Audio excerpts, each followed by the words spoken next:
ಈ ಒಂದು ವೇಳೆಯಲ್ಲಿ ಕೃತಜ್ಞತೆಯನ್ನು ಹೇಳಿಕೊಂಡು ಸಹೋದರ ಸಹೋದರಿಯರೇ, ಈ ದೇವದರ್ಶನ ಗುಡಾರದಲ್ಲಿ ನಾವು ನೋಡುವ ಈ ಒಂದು 7ನೇ ಅಧ್ಯಾಯ ಅದರಲ್ಲಿ ನಾವು ನೋಡ್ತಾ ಇದ್ದೀರಿ.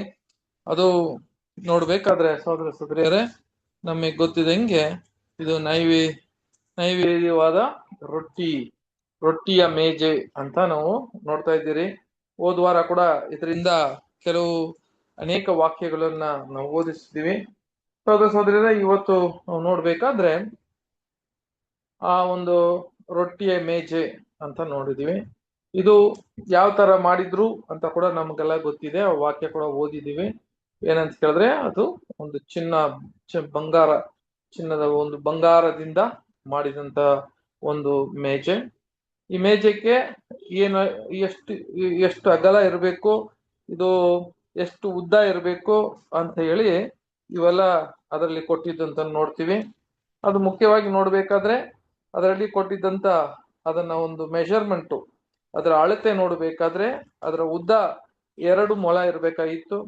ಆಮೇಲೆ ಅದರ ಒಂದು ವಿತ್ ಅಂತ ಕೇಳಿದ್ರೆ ಅದರ ಒಂದು ಅಗಲ ನೋಡ್ಬೇಕಾದ್ರೆ 1 ಮೊಳ ಇತ್ತು. ಅದರ ಒಂದು ಎತ್ತರ ಬಂದು 1.5 ಮೊಳ ಇತ್ತು ಅಂತ ಕೂಡ ನಾವು ನೋಡ್ತೀವಿ. ಸೋದರರೇ, ಇವೆಲ್ಲ ನಾವು ನೋಡಿದ ಮೇಲೆ ಮುಖ್ಯವಾಗಿ ಅದರಲ್ಲಿ ನೋಡ್ಬೇಕಾದ್ರೆ ಅದು ಪೂರ್ತಿ ಹೆಂಗ್ ಇರ್ಬೇಕು ಅಂತ ಹೇಳಿದ್ರೆ ಅದ್ ಮೇಲೆ ಇದ್ದಿದ್ದಂತ 6 ರೊಟ್ಟಿ ಅದನ್ನ ಮಾಡ್ಬೇಕು. ಅದನ್ನು ಕೂಡ ಯಾವ ತರ ಮಾಡ್ಬೇಕು ಅಂತ ಕೂಡ ನಾವು ಹೋದ ವಾರ ನಾವು ನೋಡಿದ್ವಿ. ಮೊದಲು ನೋಡ್ಬೇಕಾದ್ರೆ ಈ ಮೇಜೆ ಅಂತ ನೋಡಿದ್ವಿ ಅಲ್ವಾ. ಈ ಮೇಜೆ ಯಾರನ್ನ ಸೂಚನೆ ಮಾಡ್ತದೆ ಅಂತ ಹೇಳುವಾಗ ಸಹೋದರ ಸಹೋದರಿಯರೇ, ಈ ಮೇಜೆ ಅನ್ನೋದು ಫಸ್ಟ್ ಆಫ್ ಆಲ್ ಯಾರ್ರಿ? ಅದು ಸಭೆಗೆ ಹೋಲಿಕೆ ಆಗ್ತದೆ. ಹೌದು, ಸಭೆಗೆ ಅದು ಹೋಲಿಕೆ ಆಗ್ತದೆ. ಯಾಕೆ ಮೇಜೆ ಸಭೆಗೆ ಹೋಲಿಕೆ ಆಗ್ತದೆ ಅಂತ ಕೇಳಿದ್ರೆ, ಆತನ ಕೊಟ್ಟಿದ್ದಂತ ವಾಕ್ಯವನ್ನು ಹೊಂದಿಕೊಂಡು ಅದನ್ನ ಹೊತ್ತುಕೊಂಡು ನಿಂತಿರೋದು ಈ ಮೇಜೆ ಅಲ್ವಾ. ಇದು ಸಭೆ ಮತ್ತೆ ಕ್ರಿಸ್ತನಿಗೆ ಹೋಲಿಕೆ ಆಗೋದು. ಈ ಮೇಜೆ ಅನ್ನೋದು ಇಬ್ಬರು ಕೂಡ ಅದು ಏನಾಗುತ್ತೆ ಅಂತ ಕೇಳಿದ್ರೆ ಅದು ಹೋಲಿಕೆ ಆಗ್ತದೆ ಅಂತ ನೋಡ್ತೀವಿ. ಮುಖ್ಯವಾಗಿ ಸಹೋದರ ಸಹೋದರಿಯರೇ, ಇಲ್ಲಿ ನೋಡ್ಬೇಕಾಗಿಂತ ಒಂದು ವಾಕ್ಯ ಏನ್ ಹೇಳ್ತಾರೆ ಅಂತ ಕೇಳಿದ್ರೆ, ಒಂದು ವಾಕ್ಯ ಓದೋಣ. ಫಿಲಿಪಿಯರಿಗೆ 2ನೇ ಅಧ್ಯಾಯ 16ನೇ ವಾಕ್ಯ.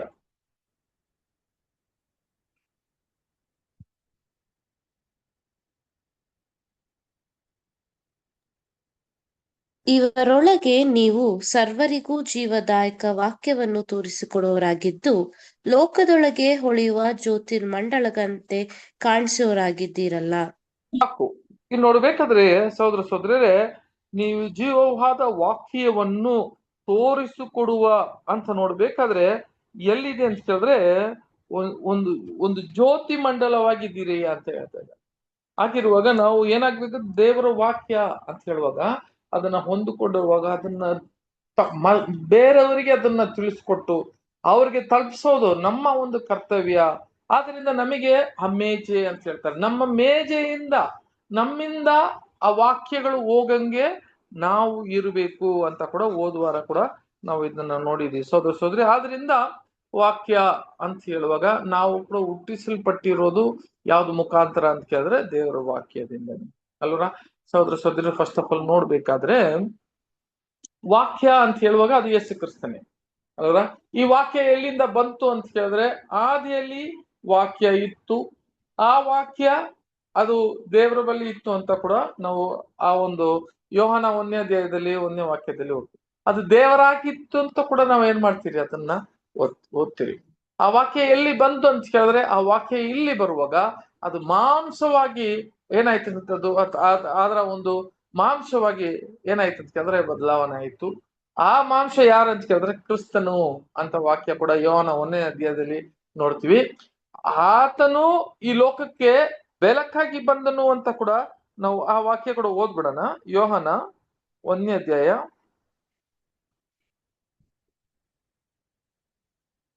ಮೊದಲು 1ನೇ ವಾಕ್ಯ ಓದೋಣ ಸಿಸ್ಟರ್. ಆದಿಯಲ್ಲಿ ವಾಕ್ಯವಿತ್ತು, ಆ ವಾಕ್ಯವು ದೇವರ ಬಳಿಯಲ್ಲಿತ್ತು, ಆ ವಾಕ್ಯವು ದೇವರಾಗಿತ್ತು, ಆ ವಾಕ್ಯವೆಂಬಾತನು ಆದಿಯಲ್ಲಿ ದೇವರ ಬಳಿಯಲ್ಲಿದ್ದನು. ಆಮೇಲೆ ನೋಡ್ಬೇಕಾದ್ರೆ 4ನೇ ವಾಕ್ಯ. ಆತನ ಮೂಲಕವಾಗಿ ಸಮಸ್ತವೂ ಉಂಟಾಯಿತು. ಉಂಟಾಗಿರುವ ವಸ್ತುಗಳಲ್ಲಿ ಆತನಿಲ್ಲದೆ ಒಂದಾದರೂ ಉಂಟಾಗಲಿಲ್ಲ. ಆತನಲ್ಲಿ ಜೀವವಿತ್ತು, ಆ ಜೀವವು ಮನುಷ್ಯರಿಗೆ ಬೇಕಾಗಿತ್ತು. ಆ ಜೀವವಿತ್ತು, ಆ ಜೀವವು ಏನಾಗಿತ್ತು ಅಂತ ಕೇಳಿದ್ರೆ ಮನುಷ್ಯನಾಗ. ಆದ್ರೆ ಆದಿಯಲ್ಲಿ ಎಲ್ಲಿತ್ತು ಅಂತ ಕೇಳಿದ್ರೆ ಅದು ವಾಕ್ಯವಾಗಿತ್ತು. ಆ ವಾಕ್ಯ ಇಲ್ಲಿ ಮಾಂಸವಾಗಿ ಬಂತು, ಅದರಲ್ಲಿ ಜೀವ ಇತ್ತು ಅಂತ ಹೇಳ್ತಾರೆ. ಹಾಗಿರುವಾಗ ಸಹೋದರ ಸಹೋದರಿಯರೇ, 14ನೇ ವಾಕ್ಯ ಓದುವಾಗ 14. ಆ ವಾಕ್ಯವೆಂಬವನು ನರಾವತಾರ ಎತ್ತಿ ನಮ್ಮ ಮಧ್ಯದಲ್ಲಿ ವಾಸ ಮಾಡಿದನು. ನಾವು ಆತನ ಮಹಿಮೆಯನ್ನು ನೋಡಿದೆವು. ಆ ಮಹಿಮೆಯು ತಂದೆಯ ಬಳಿಯಿಂದ ಬಂದ ಒಬ್ಬನೇ ಮಗನಿಗೆ ಇರತಕ್ಕ ಮಹಿಮೆ. ಆತನು ಕೃಪೆಯಿಂದಲೂ ಸತ್ಯದಿಂದಲೂ ತುಂಬಿದವರಾಗಿದ್ದನು. ಇರುವಾಗ ಆ ವಾಕ್ಯ ಎಂಬ ಅಂತ ಹೇಳುವಾಗ ಅದು ಯಾರಪ್ಪ ಅಂತ ಕೇಳಿದ್ರೆ ಅದು ಕ್ರಿಸ್ತನೇ ಶರೀರವಾಗಿ ಆ ಮಾಂಸವಾಗಿ ಏನಾಗಿದ್ದಾನೆ ಅಂತ ಕೇಳಿದ್ರೆ ಇಲ್ಲಿಗೆ ಆ ನರವಾದಂತಿ ಅಂತ ಹೇಳ್ತಾರೆ. ಅಂತ ಕೇಳಿದ್ರೆ ಒಂದು ನರಮನುಷ್ಯನಾಗಿ ಈ ವಾಕ್ಯ ನರಮನುಷ್ಯನಾಗಿ ಬಂದಿದಂತ ನೋಡ್ತೀವಿ. ಆತನಲ್ಲಿ ಆ ಬೆಳಕಿತ್ತು, ಕೃಪೆ ಸತ್ಯವನ್ನು ತುಂಬಿತ್ತು ಅಂತ ಕೂಡ ನಾವೇನು ನೋಡ್ತೀವಿ ಅಂತ ಕೇಳಿದ್ರೆ ಇದು ನೋಡ್ತೀವಿ ಅಲ್ವಾ. ಈ ವಾಕ್ಯ ಏನಾಯ್ತು ಅಂತ ಕೇಳಿದ್ರೆ ಇದು ಅಪೋಸ್ತಲರಿಗೆ ಕೊಡಲ್ಪಟ್ಟಿತ್ತು ಅಲ್ವಾ. ಆ ವಾಕ್ಯದಿಂದ ಜನಿಸಲ್ಪಟ್ಟಿದ್ರು. ಮತ್ತೆ ಆ ವಾಕ್ಯ ಎಲ್ಲಿ ಹೋಯ್ತು ಅಂತ ಕೇಳಿದ್ರೆ ಅದು ಅಪೋಸ್ತಲರಿಗೆ ಅದನ್ನ ಸಾರಿದ್ರು. ಆ ಅಪೋಸ್ತಲರ ಮುಖಾಂತರ ನಮಗೆ ದೇವರ ವಾಕ್ಯ ಅದು ಪುಸ್ತಕದಿಂದ ಅಲ್ವಾ, ಆತನು ಅವರೆಲ್ಲ ಸಾರಿದಂತ ಆ ವಾಕ್ಯದ ಮುಖಾಂತರ ಇವಾಗ ನೋಡ್ರಿ ನಮಗೆ ಆ ಸತ್ಯ ಕೇಳ್ತಾ ಕೇಳ್ತಾ ಕೇಳ್ತಾ ಕೇಳ್ತಾ ಆ ವಾಕ್ಯದಿಂದನೇ ನೂತನ ಸೃಷ್ಟಿ ಉಂಟಾಗಿತ್ತು ಅಂತ ಹೇಳ್ತಾರೆ. ಹಾಗಾದ್ರೆ ಈ ನಿಂತಿರುವ ಈ ಮೇಜೆ ಅಂತ ಹೇಳುವಾಗ್ಲೇ ಈ ಮೇಜೆ ಯಾರಪ್ಪ ಅಂತ ಕೇಳಿದ್ರೆ ಆತನ ವಾಕ್ಯವೇ. ನೋಡ್ರಿ ಆ ವಾಕ್ಯನ ಹೊಂದಿಕೊಂಡಿರುವುದು ಅಂತ ಇಲ್ಲಿ ಹೇಳೋದೊಂದು ನೋಡಿದ್ವಿ. ಯಾವ್ದು ನಾವು ನಮಗ್ ಗೊತ್ತಿದ್ದ ಒಂದು ವಾಕ್ಯ ಕೂಡ ಇದೆ. ಯಾಕೋಬ 1ನೇ ಅಧ್ಯಾಯ 18ನೇ ವಾಕ್ಯದಲ್ಲಿ ಓದೋಣ. ಯಾಕೋಬ 1ನೇ ಅಧ್ಯಾಯ 18ನೇ ವಾಕ್ಯ.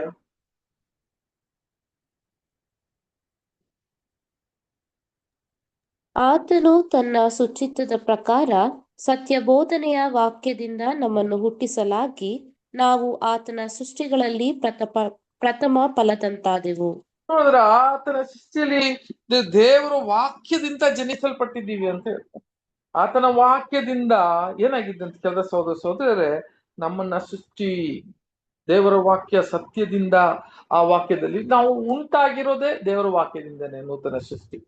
ಈಗ ನಾವು ಮತ್ತೆ ಈ ವಾಕ್ಯ ನಮ್ಮೊಳಗೆ ಐತೆ, ಈ ವಾಕ್ಯನೇ ನೂತನ ಸೃಷ್ಟಿಯಾಗಿರೋದು. ಇವೇ ಪುನರ್ತನವಾಗಿ ಬರೋದು ಯಾವ್ದಂತ ಕೇಳಿದ್ರೆ ಈ ವಾಕ್ಯವೇ ಪುನರ್ತನವಾಗಿ ಬರೋದು ಅಲ್ವಾ. ನಮ್ಮಲ್ಲಿ ನಾವು ಯಾವ್ದನ್ನ ದೇವರ ಆಯ್ಕೆ ಮಾಡಿದಾರ ನಮ್ಮನ್ನ, ಅದನ್ನ ನಾವು ಯಾವ ಕೊಂಡ್ಕೊಂಡಿದೀವೋ ಅದನ್ನ ಸ್ವೀಕರಿಸಿಕೊಂಡಿದಿರೋ ಅದನ್ನ ಆ ವಾಕ್ಯ ಒಳಗೈತೆ. ಆ ವಾಕ್ಯಕ್ಕೆ ಜೀವ ಉಂಟು. ಆ ವಾಕ್ಯ ಏನಾಗುತ್ತೆ ಅಂತ ಕೇಳಿದ್ರೆ ಹಂಗೇ ನಾವು ಅದನ್ನ ನಮ್ಮ ಪ್ರಯಾಣದಲ್ಲಿ ಈ ಮಾಂಸದಲ್ಲಿ ಪ್ರಯಾಣದಲ್ಲಿ ಈ ವಾಕ್ಯ ನಮ್ಮಲ್ಲಿದೆ. ಆ ವಾಕ್ಯ ನಾವನ್ನ ಹೊಂದಿಕೊಂಡಿದೀವಿ. ಆ ಟೇಬಲ್ ತರ ಆ ಮೇಜೆ ತರ ಅದನ್ನ ಹೊಂದ್ಕೊಂಡಿದ್ದೀವಿ. ಅದನ್ನ ಹೊಂದಿಕೊಂಡು ಅದನ್ನ ನಾವು ಪ್ರಯಾಣ ಮಾಡಿ ನಾವು ಸಾಯುವ ಗಂಟ, ನಮ್ಮ ಪ್ರಾಣ ಬಿಡುವ ಗಂಟ ನಾವು ಈ ಮಾಂಸವನ್ನು ನಾವು ಬಿಡುವಾಗ ಪುನರ್ತನ ಆಗೋದು ಯಾವುದು ಅಂತ ಕೇಳಿದ್ರೆ ಈ ವಾಕ್ಯವೇ. ಆಗಿರುವಾಗ ಸಹೋದರ ಸಹೋದರರೇ, ಅದಕ್ಕೆ ಇಲ್ಲಿ ಹೇಳುವಾಗ ಏನ್ ಹೇಳ್ತಾರೆ ಅಂತ ಕೇಳಿದ್ರೆ ಆತನು ನಮ್ಮ ಒಂದು ಕ್ರಿಸ್ತನ ಒಂದು ಮೇಜೆಯಾಗಿ ಅಂತ ಹೇಳಿದ್ರೆ ದೇವರ ವಾಕ್ಯಕ್ಕೆ ಮೇಜವಾಗಿ ಇರೋದು ಯಾರಪ್ಪ ಅಂತ ಕೇಳಿದ್ರೆ ಇಲ್ಲಿ ಸಭೆ ಅಂತ ನಮ್ಮನ್ನು ಓದುವಾರ ಕೂಡ ನಾವು ಇದನ್ನ ಓದಿದ್ವಿ. ಅದೇ ತರ ಸಹೋದರ ಸಹೋದರಿ ಬಹಳ ಮುಖ್ಯವಂತ ಒಂದು ವಿಷಯ ಏನಂತ ಕೇಳಿದ್ರೆ ನೋಡ್ರಿ ಅದನ್ನ ಯಾವ ತರ ಆ ರೊಟ್ಟಿಯನ್ನ ಮಾಡ್ಬೇಕು ಅಂತ ಓದುವಾರ ನೋಡಿದಲ್ಲ. ಆ ರೊಟ್ಟಿಯನ್ನ ನೋಡ್ಬೇಕಾದ್ರೆ ಆರಾಗಿ ಒಂದು ಕಡೆ 6 ಇನ್ನೊಂದು ಕಡೆ 6 ಅಂತ ನೋಡ್ತೀವಿ. ಈ 6 ಅನ್ನುವಾಗ ಇದಕ್ಕೆ ಏನಪ್ಪಾ ನಾವು ಹೋಲಿಕೆ ಮಾಡ್ಬೋದು ಅಂತ ಹೇಳಿದ್ರೆ ಈ 6 ಅನ್ನೋದು 66 ರೊಟ್ಟಿಗಳು ಅಂತ ಕೆಲವರು ಇದನ್ನ ಹೇಳ್ತಾರೆ. ಅದು ಒಂದು ನಮಗೇನಿಲ್ಲ ಅಂತ ಕೇಳಿದ್ರೆ ಈ 66 ರೊಟ್ಟಿಗಳು ಈ 66 ಪುಸ್ತಕಗಳು ಅಂತ ಕೂಡ ನಾವು ಅದನ್ನ ಹೇಳಕ್ಕೆ ದೇವ್ರ ವಾಕ್ಯ ಅಂತ ಆ ರೊಟ್ಟಿಗಳು ದೇವ್ರ ವಾಕ್ಯ ಅಂತ ನಾವು ಏನ್ ಮಾಡ್ಬೋದು ಅದನ್ನ ಅಕ್ಸೆಪ್ಟ್ ಮಾಡ್ಬೋದು. ಆದ್ರೆ 66 ಪುಸ್ತಕ ಅಂತ ನಾವ್ ಏನ್ ಮಾಡಕ್ಕಾಗಲ್ಲ ಅಂತ ಹೇಳಿದ್ರೆ ಕನ್ಫರ್ಮ್ ಆಗಿ ತಗೊಳಕ್ಕಾಗಲ್ಲ. ಆದ್ರೆ ಅದನ್ನ ಒಂದು 6 ರೊಟ್ಟಿ ಇರೋದ್ರಿಂದ ನಾವು ಏನ್ ಮಾಡ್ಬೋದು ಅಂತ ಕೇಳಿದ್ರೆ ಅದನ್ನ ಕನ್ಸಿಡರ್ ಮಾಡ್ತೀವಿ ಅಷ್ಟೇ. ಅದು ಹಿಂಗೆ 66 ರೊಟ್ಟಿನೇ ಅದು ಬೈಬಲೇ ಅಂತ ಹೇಳಕ್ಕಾಗಲ್ಲ. ಯಾಕಂದ್ರೆ ಆದಿ ಕಾಲದಲ್ಲಿ ಇಲ್ಲ, 66 ಪುಸ್ತಕ ಇಲ್ಲ. ನಾನು 15 ವರ್ಷದಲ್ಲ 22 ಪುಸ್ತಕಗಳು ಇತ್ತು ಹಳೆ ಒಡಂಬಡಿಕೆ ಅಲ್ರ. ಹಂಗಿರುವಾಗ ಅದರಲ್ಲಿ ನಾವು ಏನ್ ಮಾಡಕ್ಕಾಗಲ್ಲ ಅದಕ್ಕೆ 66 ಪುಸ್ತಕಗಳು ಅಂತ ಹೇಳಿ ನಾವ್ ಇದರಲ್ಲಿ ತೋರ್ಸಕ್ ಆಗೋದಿಲ್ಲ. ಅದು ನಮಗೆ ಕೊಟ್ಟಿರುವ ದೇವರು ವಾಕ್ಯ 66 ಪುಸ್ತಕ. ಅದರಿಂದ ಸಹೋದರರೇ, ಇದು 12 ಇರುವ ಈ ರೊಟ್ಟಿ ಯಾವ್ದಕ್ಕೆ ಸೂಚನೆ ಆಗ್ತದೆ ಅಂತ ಶುರು ಮಾಡ್ತಾರೆ ಅಂತ ಕೇಳಿದ್ರೆ, ಇದು ಏನಂತ ಕೇಳಿದ್ರೆ ಅವರು ಹೇಳ್ತಾ ಇರೋದು ಈ ಸಭೆ ಅಲ್ವರ. ಸಭೆ ಮಾತ್ರ ಇಲ್ಲ, ಇದು ಆಕ್ಚುಲಿ ಯಾರಿಗೆ ರೆಪ್ರೆಸೆಂಟ್ ಆಗುತ್ತೆ ಅಂತ ಕೇಳಿದ್ರೆ ಇದು ಇಸ್ರಾಯೇಲ್ ಮಕ್ಕಳಿಗೆ ಅದನ್ನ ಹೋಲಿಕೆ ಆಗ್ತದೆ. ಇದನ್ನ ಇಸ್ರಾಯೇಲ್ ಮಕ್ಕಳು ಅಂತ ಕೇಳಿದ್ರೆ 6 12 ಅಂತ ಹೇಳಿ ಈ 12 ಇಟ್ಟಿರುವ ಈ ಮೇಜೆ ಮೇಲೆ ಇಟ್ಟಿರೋ ರೊಟ್ಟಿ ಬಂದು ಅದು ಯಾರಾಗಿರ್ತದೆ ಅಂತ ಕೇಳಿದ್ರೆ ಅದು ಇಸ್ರಾಯೇಲ್ ಆ ಒಂದು ಗೋತ್ರಗಳ ಬಗ್ಗೆ ಹೇಳ್ತವೆ. ಅದನ್ನ ಮುಂದೆ ಕೂಡ ನೋಡೋಣ.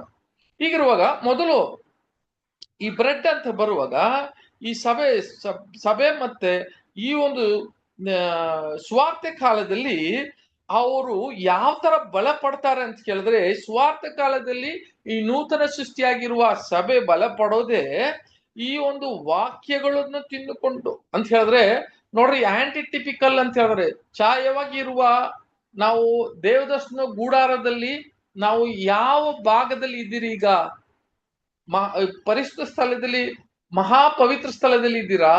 ಪವಿತ್ರ ಸ್ಥಳದಲ್ಲಿ ಇದ್ದೀರಾ? ಇಲ್ಲ ಈ ಅಂಗಳ ಅಂತ ಇದೆಯಲ್ಲ ಅದ್ರಲ್ಲಿ ಇದೀವಾ ಅಂತ ಕೇಳಿದ್ರೆ ನಾವ್ ಎಲ್ಲಿದ್ದೀವಿ? ಅದು ಪವಿತ್ರ ಸ್ಥಳದಲ್ಲಿ ನಾವು ಇದ್ದೀವಿ ಈಗ ಅಲ್ವಾ. ನಾವು ಏನ್ ಮಾಡಿದೀವಿ ಅಂತ ಹೇಳಿದ್ರೆ ಬ್ಯಾಪ್ಟಿಸಮ್ ಅಂತ ಹೇಳಿದ್ರೆ ದೀಕ್ಷಾಸ್ಥಾನ ತಗೊಂಡು ಅಲ್ಲಿ ಯಜ್ಞವೇದಿಯಲ್ಲಿ ತನ್ನನ್ನ ಒಪ್ಪಿಸಿಕೊಟ್ಟು ಮತ್ತೆ ಎಲ್ಲಿ ಬಂದಿದೀವಿ ಅಂತ ಕೇಳಿದ್ರೆ ಆ ಒಂದು ಪವಿತ್ರ ಸ್ಥಳದಲ್ಲಿ ನಾವು ಇದ್ದೀವಿ. ಆ ಪವಿತ್ರ ಸ್ಥಳದಲ್ಲಿ ಏನಿದೆ ಅಂತ ಕೇಳಿದ್ರೆ ಆ ಒಂದು ದೀಪಸ್ತಂಭ ಇದೆ. ಆ ದೀಪಸ್ತಂಭ ಎದುರುಗಡೆ ನೋಡ್ತೀವಿ ಈ ಮೇಜದ ರೊಟ್ಟಿ ಇದೆ ಅಂತ ಹೇಳ್ತಾರೆ. ಹಾಗಿರುವಾಗ ಸಹೋದರರೇ, ಹಾಗಾದ್ರೆ ಈ ಒಂದು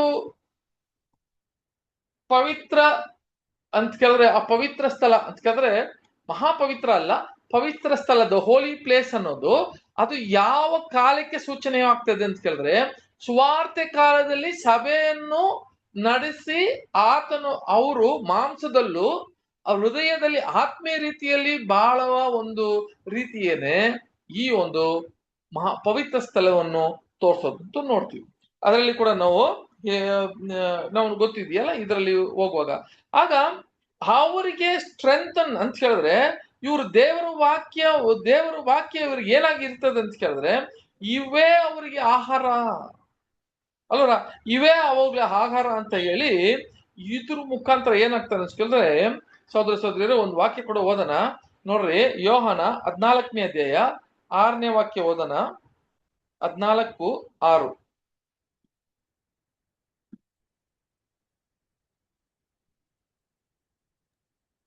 ನಾನೇ ಮಾರ್ಗವೂ ಸತ್ಯವೂ ಜೀವವೂ ಆಗಿದ್ದೇನೆ, ನನ್ನ ಮೂಲಕವಾಗಿ ಹೊರತು ಯಾರೂ ತಂದೆಯ ಬಳಿಗೆ ಬರುವುದಿಲ್ಲ.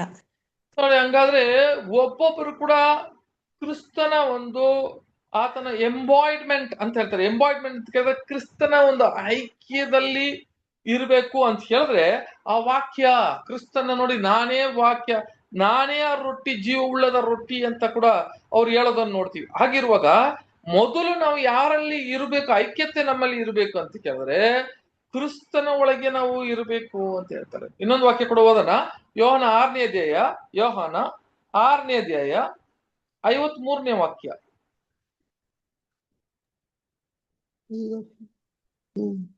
ಯೇಸು ಅವರಿಗೆ, ನಿಮಗೆ ನಿಜ ನಿಜವಾಗಿ ಹೇಳುತ್ತೇನೆ, ನೀವು ಮನುಷ್ಯಕುಮಾರನ ಮಾಂಸವನ್ನು ತಿನ್ನದೆ ಅವನ ರಕ್ತವನ್ನು ಕುಡಿಯದೆ ಹೋದರೆ ನಿಮ್ಮೊಳಗೆ ಜೀವವಿಲ್ಲ.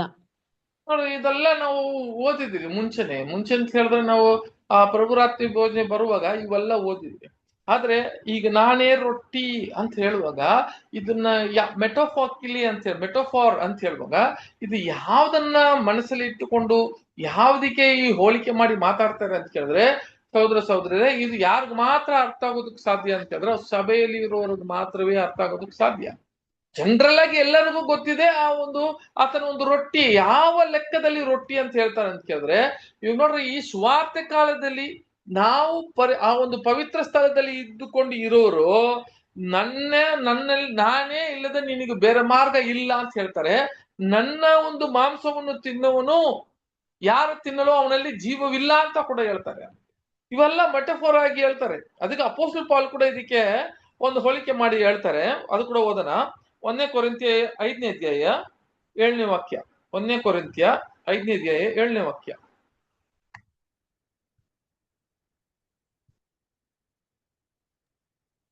ನೀವು ಹುಳಿಯಿಲ್ಲದವರೆನಿಸಿಕೊಂಡದ್ದರಿಂದ ಹಳೆ ಹುಳಿಯನ್ನು ತೆಗೆದುಹಾಕಿ ಹೊಸ ಕಣಿಕದಂತಾಗಿರ್ರಿ. ಯಾಕಂದರೆ ನಮ್ಮ ಪಸ್ಕದ ಯಜ್ಞದ ಕುರಿಯು ಕೊಯ್ತದೆ, ಅದಾವದೆಂದರೆ ಕ್ರಿಸ್ತನೇ. ಆಮೇಲೆ ಆದ ಕಾರಣ ನಾವು ಹಳೆ ಹುಳಿಯನ್ನು, ಅಂದರೆ ದುರ್ಮಾರ್ಗತ್ವ, ದುಷ್ಟತ್ವ ಎಂಬ ಹುಳಿಯನ್ನು ಇಟ್ಟುಕೊಳ್ಳದೆ ಸರಳತೆ, ಸತ್ಯತೆ ಎಂಬ ಹುಳಿಯಿಲ್ಲದ ರೊಟ್ಟಿಯನ್ನೇ ತೆಗೆದುಕೊಂಡು ಹಬ್ಬವನ್ನು ಆಚರಿಸೋಣ. ನೋಡಿ, ಈ ರೊಟ್ಟಿ ಅಂತ ಹೇಳಿದ್ರೆ, ಈ ಪಸ್ಕದ ಕುರಿ ರೊಟ್ಟಿ ಅಂತ ಹೇಳಿದ್ರೆ, ಅಪೋಸ್ಟಲ್ ಪೌಲನ್ನು ಕೂಡ ಏನ್ ಮಾಡ್ತಾನೆ ಅಂತ ಹೇಳಿದ್ರೆ, ಆತನ ಕ್ರಿಸ್ತನನ್ನ ಆ ರೊಟ್ಟಿಗೆ ಹೋಲಿಕೆ ಮಾಡಿ ಮಾತಾಡೋದು ನೋಡ್ತೀವಿ. ಆದ್ರಿಂದ ನಮ್ಮ ಒಂದು ಸುವಾರ್ತೆ ಕಾಲದಲ್ಲಿ ನಮಗೆ ಆಹಾರ ಯಾವ್ದಪ್ಪ ಅಂತ ಹೇಳಿದ್ರೆ, ಕ್ರಿಸ್ತನೇ ಹೇಳೋದು ನೋಡಿದ್ರೆ, ಮನುಷ್ಯನು ಆ ರೊಟ್ಟಿಯಲ್ಲಿ ಮಾತ್ರ ಏನ್ ಮಾಡಲ್ಲ, ಬದುಕಿರಲ್ಲ. ದೇವರು ವಾಕ್ಯ ಅಂತ ಅದಕ್ಕೆ ಹೋಲಿಕೆ ಮಾಡಿ ಮಾತಾಡ್ತಾರೆ ನೋಡ್ತೀವಿ. ಆಗಿರುವಾಗ ಕ್ರಿಸ್ತನೇ ವಾಕ್ಯ, ನಾವು ಮುಂಚೆನೆ ಓದಿದೀವಲ್ಲ, ಕ್ರಿಸ್ತನೇ ವಾಕ್ಯ, ಆತನಲ್ಲಿ ಬಂದಿದಂತ ವಾಕ್ಯವೇ ನಮಗ ಆಹಾರ ಅಂತ ಹೇಳ್ತಾರೆ. ಅದಕ್ಕೆ ಇದಕ್ಕೆ ಏನಂತ ಹೋಲಿಕೆ ಮಾಡ್ತಾರೆ ಅಂತ ಕೇಳಿದ್ರೆ, ನಾವು ಯಾಚಕಗಂಡದಲ್ಲಿ ಇದಕ್ಕೆ ಭೋಜನ ಒಂದು ಅದು ವಾಕ್ಯ ಓದೋಣ ಸಿಸ್ಟರ್. ಯಾಚಕಗಂಡದಲ್ಲಿ 24ನೇ ಅಧ್ಯಾಯ 5ನೇ ವಾಕ್ಯ. ಅದಲ್ಲದೆ ನೀನು ಗೋಧಿಯ ಹಿಟ್ಟಿನಿಂದ 12 ರೊಟ್ಟಿಗಳನ್ನು ಮಾಡಬೇಕು. ಪ್ರತಿಯೊಂದು ರೊಟ್ಟಿಯು 6 ಸೇರಿನದಾಗಿರಬೇಕು. ಆಮೇಲೆ ಅವುಗಳನ್ನು 6 ಮೇರೆಗೆ 2 ರಾಶಿಗಳಾಗಿ ಚೊಕ್ಕ ಬಂಗಾರದ ಮೇಜಿನ ಮೇಲೆ ಯೆಹೋವನ ಸನ್ನಿಧಿಯಲ್ಲಿ ಇಡಬೇಕು. ಇವಾಗ ನೋಡ್ಬೇಕಾದ್ರೆ ಇದು ಹೆಂಗಿರ್ತದೆ ಅಂತ ಕೇಳಿದ್ರೆ, ಆ ರೊಟ್ಟಿ 6 ರೊಟ್ಟಿ ಇರಬೇಕು ಅಂತ ಹೇಳಿದ್ರು.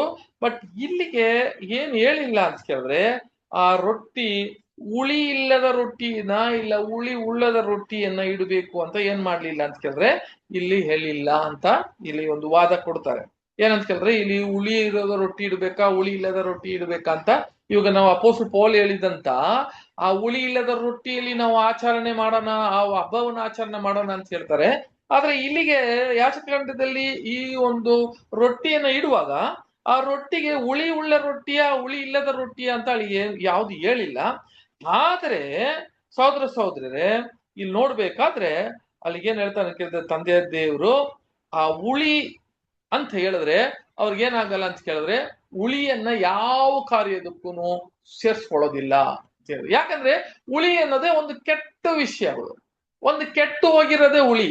ಫಾರ್ ಎಕ್ಸಾಂಪಲ್ ಇನ್ನೊಂದು ಎಕ್ಸಾಂಪಲ್ ಏನಂತ ಕೇಳಿದ್ರೆ, ಒಂದು ಉದಾಹರಣೆ ನೀವು ನೋಡ್ಬೇಕಾದ್ರೆ, ಈ ಧರ್ಮಶಾಸ್ತ್ರದಲ್ಲಿ ಜೇನುತುಪ್ಪವನ್ನು ಉಪಯೋಗಿಸಿದ್ದಾರೆ, ಆಮೇಲೆ ಹಾಲನ್ನು ಉಪಯೋಗಿಸಿದ್ದಾರೆ, ಆಮೇಲೆ ಅನೇಕ ವಿಷಯಗಳು ತಿನ್ನುವ ಪದಾರ್ಥಗಳನ್ನು ಅದರಲ್ಲಿ ಉಪಯೋಗಿಸಿದ್ದಾರೆ. ಎಲ್ಲೂ ಕೂಡ ಕರ್ಡ್ ಮೊಸರನ್ನು ಯೂಸ್ ಮಾಡಿಲ್ಲ. ಕರ್ಡ್ ಏನಕ್ಕೆ ಅಂತ ಕೇಳಿದ್ರೆ, ಆ ಕರ್ಡ್ ಬಂದು ಅಂದ್ರೆ ಆ ಮೊಸರು ಏನ್ ಮಾಡ್ಲಿಲ್ಲ ಅಂತ ಕೇಳಿದ್ರೆ ಅದನ್ನ ಯೂಸ್ ಮಾಡಿಲ್ಲ. ಯಾಕೆ ಅಂತ ಕೇಳಿದ್ರೆ, ಮೊಸರು ಅನ್ನೋದು ಒಂದು ಕೆಟ್ಟೋಗಿರುವ ಪದಾರ್ಥ, ಅದ ಹುಳಿ ಪದಾರ್ಥ, ಆದ್ರೆ ಒಳ್ಳೇದದು.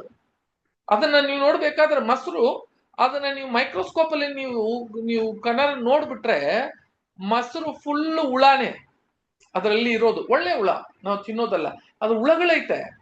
ಆದ್ರೆ ಕೂಡ ಅದು ಏನಕ್ಕೆ ಮೊಸರು ಅಂತ ಕೇಳಿದ್ರೆ ಅದು ಕೆಟ್ಟೋಗಿರೋ ಪದಾರ್ಥ. ಒಳ್ಳೇದಾಗಿದ್ರೆ ಕೂಡ ತಂದೆಯ ದೇವ್ರು ಏನ್ ಮಾಡ್ಲಿಲ್ಲ ಅಂತ ಕೇಳಿದ್ರೆ, ಹುಳಿ ಇರೋ ಕಾರಣ ಅದನ್ನ ಅಲ್ಲಿಗೆ ಸೇರಿಸಲಿಲ್ಲ. ಯಾಕಂದ್ರೆ ಇನ್ನೊಂದು ವಾಕ್ಯ ಕೂಡ ಓದೋಣ. ಯಾಚಕಗಂಡದಲ್ಲಿ 2ನೇ ಅಧ್ಯಾಯ 11ನೇ ವಾಕ್ಯ.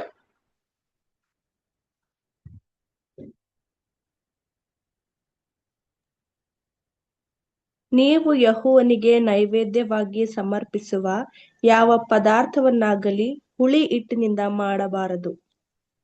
ಯಾವ ನೋಡಿದ್ರೆ ಹುಳಿ ಹಂಗಾದ್ರೆ ಪದಾರ್ಥವನ್ನು ಸಾಕು, ಯೆಹೋವನಿಗೆ ಇಡುವ ಯಾವೇ ಪದಾರ್ಥವಾಗ್ಲಿ ಹುಳಿ ಹಿಟ್ಟಿನಿಂದ ಮಾಡಲೇಬಾರದು ಅಂತ ಹೇಳ್ತಾರೆ. ಆದ್ರೆ ನಾವು ಇಲ್ಲಿ ಓದುವಾಗ ಈ ಅಲ್ಲಿ ಹುಳಿ ಇಲ್ಲದ ರೊಟ್ಟಿ ಹುಳಿ ರೊಟ್ಟಿ ಅಂತ ಹೇಳಿಲ್ಲ ಅಂತ ಕೆಲವರಾದ್ರೂ ವಾದ ಮಾಡ್ತಾರೆ. ಆದ್ರೆ ಆ ವಾದಗಳ ಪ್ರಕಾರ ನಾವು ನೋಡ್ಬೇಕಾದ್ರೆ ಸಹೋದರ ಸಹೋದರಿಯರೇ, ಇದು ತಂದೆಯ ದೇವ್ರ ಯೆಹೋವನ ಒಂದು ಸನ್ನಿಧಿಯಲ್ಲಿ ಯಾವೊಂದು ಪದಾರ್ಥಗಳಾಗ್ಲಿ ಅದು ಹುಳಿ ಇಲ್ಲದಾಗಿ ಇರಬೇಕು ಅಂತ ಕ್ಲಿಯರ್ ಆಗಿ ಇದಕ್ಕೆ ಹೇಳಿರೋದಂತ ನೋಡ್ತೀವಿ. ಸರಿ, ಆಗಿರುವಾಗ ನೆಕ್ಸ್ಟ್ ನಾವು ನೋಡ್ಬೇಕಾದ್ರೆ ಸಹೋದರ ಸಹೋದರರೇ, ಹುಳಿ ಯಾಕಪ್ಪ ಹುಳಿ ಅಂತ ಹೇಳುವಾಗ, ಹುಳಿ ನಮ್ಗೆ ಹೇಳಿದಂತ ಗೊತ್ತು, ಹುಳಿ ಏನಕ್ಕೆಲ್ಲ ಹೋಲಿಕೆ ಮಾಡಿದ್ದಾರೆ ಅಂತ ಹೇಳುವಾಗ, ಹುಳಿ ಅಂತ ಹೇಳುವಾಗ ಯಾಕೆ ಹುಳಿಯನ್ನ ದೇವರು ಅದನ್ನು ಅಕ್ಸೆಪ್ಟ್ ಮಾಡಲ್ಲ, ಅದನ್ನ ಒಪ್ಪಿಕೊಳ್ಳಲ್ಲ, ಅದನ್ನ ಸ್ವೀಕರಿಸ್ಕೊಳ್ಳಲ್ಲ, ಅದನ್ನ ಏನ್ ಮಾಡಲ್ಲ ಅಂತ ಕೇಳಿದ್ರೆ, ಯಾವ ಹುಳಿ ಅನ್ನೋದನ್ನು ಅದು ತಂದೆಯ ದೇವರಿಗೆ ಸಲ್ಲಿಸಬಾರ್ದು ಅಂತ ಹೇಳ್ತಾರೆ ಯೆಹೋವನಿಗೆ. ಯಾಕೆ ಅದಕ್ಕೆ ಇಷ್ಟ ಆಗಿಲ್ಲ ದೇವರಿಗೆ ಅಂತ ಕೇಳಿದ್ರೆ, ಅದು ಏನಕ್ಕೆಲ್ಲ ಹೋಲಿಕೆ ಆಗ್ತದೆ ಅಂತ ಇಲ್ಲಿ ಬರೀತಾರೆ. ಅದು ಲೀವನ್ ಅಂತ ಹೇಳುವಾಗ ಹುಳಿ ಒಂದು ಕರಪ್ಷನ್, ಕೆಟ್ಟೋಗಿರ ನೋಡ್ರಿ, ಕರಪ್ಷನ್ ಅಂತ ಹೇಳ್ತಾರೆ. ಕೆಟ್ಟು ಹೋಗೋದಕ್ಕೆ ಒಂದು ಪ್ರಾರಂಭ ಆಗಿ ಇರೋದಕ್ಕೆ ಹುಳಿ ಮುಖ್ಯವಾಗಿರ್ತದೆ. ಹುಳಿ ಸ್ವಲ್ಪ ಸೇರ್ಸಿದ್ರೆ ಸಾಕು, ಒಳ್ಳೆ ಪದಾರ್ಥಗಳು ಕೆಟ್ಟು ಹೋಗುತ್ತೆ. ಆಮೇಲೆ ಡಿಕೆ ಅಂತ ಹೇಳ್ತಾರೆ, ಎಂತ ಕೇಳಿದ್ರೆ ಹುಳಿ ಇದ್ದುವಾಗ ಪೂರ್ತಿ ಅದನ್ನ ಡಿಸ್ಟ್ರಾಯ್ ಆಗ್ಬಿಡ್ತದೆ ಅಂತ ಕೇಳಿದ್ರೆ, ನಾಶವಾಗುವ ಒಂದು ಹುಳಿ ಅಂತ ಕೂಡ ಕೊಟ್ಟಿದ್ದಾರೆ. ಅದು ಏನಕ್ಕೆ ಸೂಚನೆವಾಗಿ ಕೊಟ್ಟಿದ್ದಾರೆ ಅಂತ ಕೇಳಿದ್ರೆ, ಒಂದು ಪಾಪಕ್ಕೆ ಕೂಡ ಅದು ಸೂಚನೆವಾಗಿ ಅಲ್ಲಿ ಕೊಟ್ಟಿರೋದಂತ ನೋಡ್ತೀವಿ. ಒಂದು ಪಾಪಕ್ಕೆ ಸೂಚನೆವಾಗಿ ಕೂಡ ಅದನ್ನ ಕೊಟ್ಟಿದ್ದಾರೆ. ಪಾಪಕ್ಕೆ ಮಾತ್ರ ಅಲ್ಲ ಸಹೋದರ ಸಹೋದರರೇ, ಇನ್ನೊಂದು ವಿಷಯ ಕೂಡ ಹೇಳ್ತಾರೆ. ನಾವು ಓದಿದಂಗೆ 2ನೇ ಕೊರಿಂಥದಲ್ಲಿ 7ನೇ ಅಧ್ಯಾಯ 1ನೇ ವಾಕ್ಯ.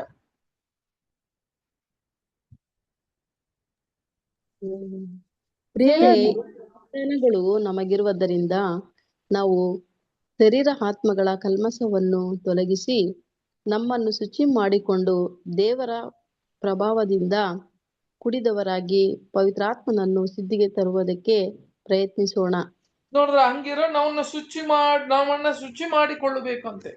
ಆದ್ರಿಂದ ನಾವು ಶುದ್ಧವಾಗಿರೋದಿಕ್ಕೆ ದೇವರು ಕೂಡ ಏನ್ ಮಾಡಲ್ಲ ಅಂತ ಕೇಳಿದ್ರೆ, ನಮ್ಮಲ್ಲಿ ಇದ್ದಂತ ಹುಳಿಯನ್ನ ಇಷ್ಟಪಡೋದಿಲ್ಲ. ಯಾಕೆಂತ ಕೇಳಿದ್ರೆ, ಕೆಟ್ಟ ಕಾರ್ಯಗಳು ನಮ್ಮಲ್ಲಿ ಇರುವ ವಿಷಯಗಳನ್ನ ತೆಗೆದಾಕ್ಬೇಕು ಅಂತ ಹೇಳ್ತಾರೆ ಅಲ್ವಾ.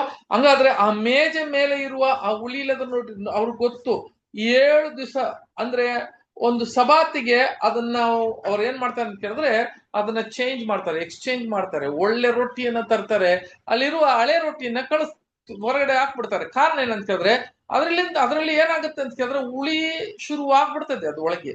ಆದ್ರಿಂದ ನಮಗೆ ಕೂಡ ಇಲ್ಲಿಗೆ ಏನು ಸೂಚನೆ ಕೊಡುವಾಗ ಏನ್ ಹೇಳ್ತಾರೆ ಅಂತ ಕೇಳಿದ್ರೆ, ನಮ್ಮಲ್ಲಿ ಇದ್ದಿದ್ದಂತ ಸಹೋದರ ಸಹೋದರರೇ, ಈ ನಮ್ಮನ್ನ ಶುಚಿ ಮಾಡ್ಕೊಬೇಕು ಅಂತ ಹೇಳ್ತಾರೆ. ಶುಚಿ ಮಾಡಿ ದೇವರ ಬಳಿಗೆ ನಾವು ಹೆಂಗಿರ್ಬೇಕಂತ ಕೇಳಿದ್ರೆ, ಆ ಪವಿತ್ರವಾಗಿ ನಮ್ಮ ಏನ್ ಮಾಡೋದು ಅರ್ಪಣಿಸ್ಬೇಕು ಅಂತ ಕೇಳ್ತಾರೆ. ಇನ್ನೊಂದು ವಾಕ್ಯ ಕೂಡ ಓದೋಣ. 1ನೇ ಯೋಹಾನ 1ನೇ ಯೋಹಾನಕ್ಕೆ 1ನೇ ಅಧ್ಯಾಯ 7ನೇ ವಾಕ್ಯ.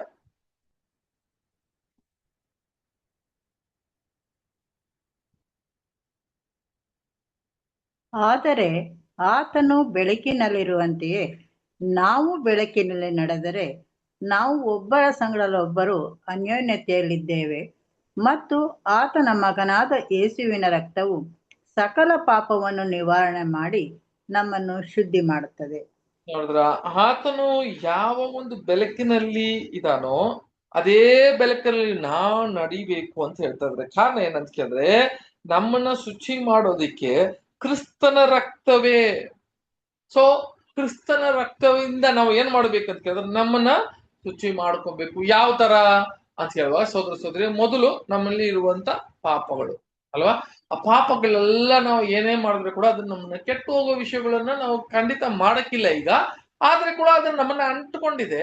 ಇವೆಲ್ಲ ತೆಗೆದು ಹಾಕಿದ್ರೆ ಕೂಡ ಇನ್ನ ಕೆಲವು ವಿಷಯಗಳಲ್ಲಿ ಏನ್ ಮಾಡ್ತಾರೆ ಅಂತ ಕೇಳಿದ್ರೆ, ತಂದೆಯ ದೇವರು ಇಷ್ಟಪಡ್ದಿರೋ ಒಂದು ಕಾರ್ಯ ಇದೆ.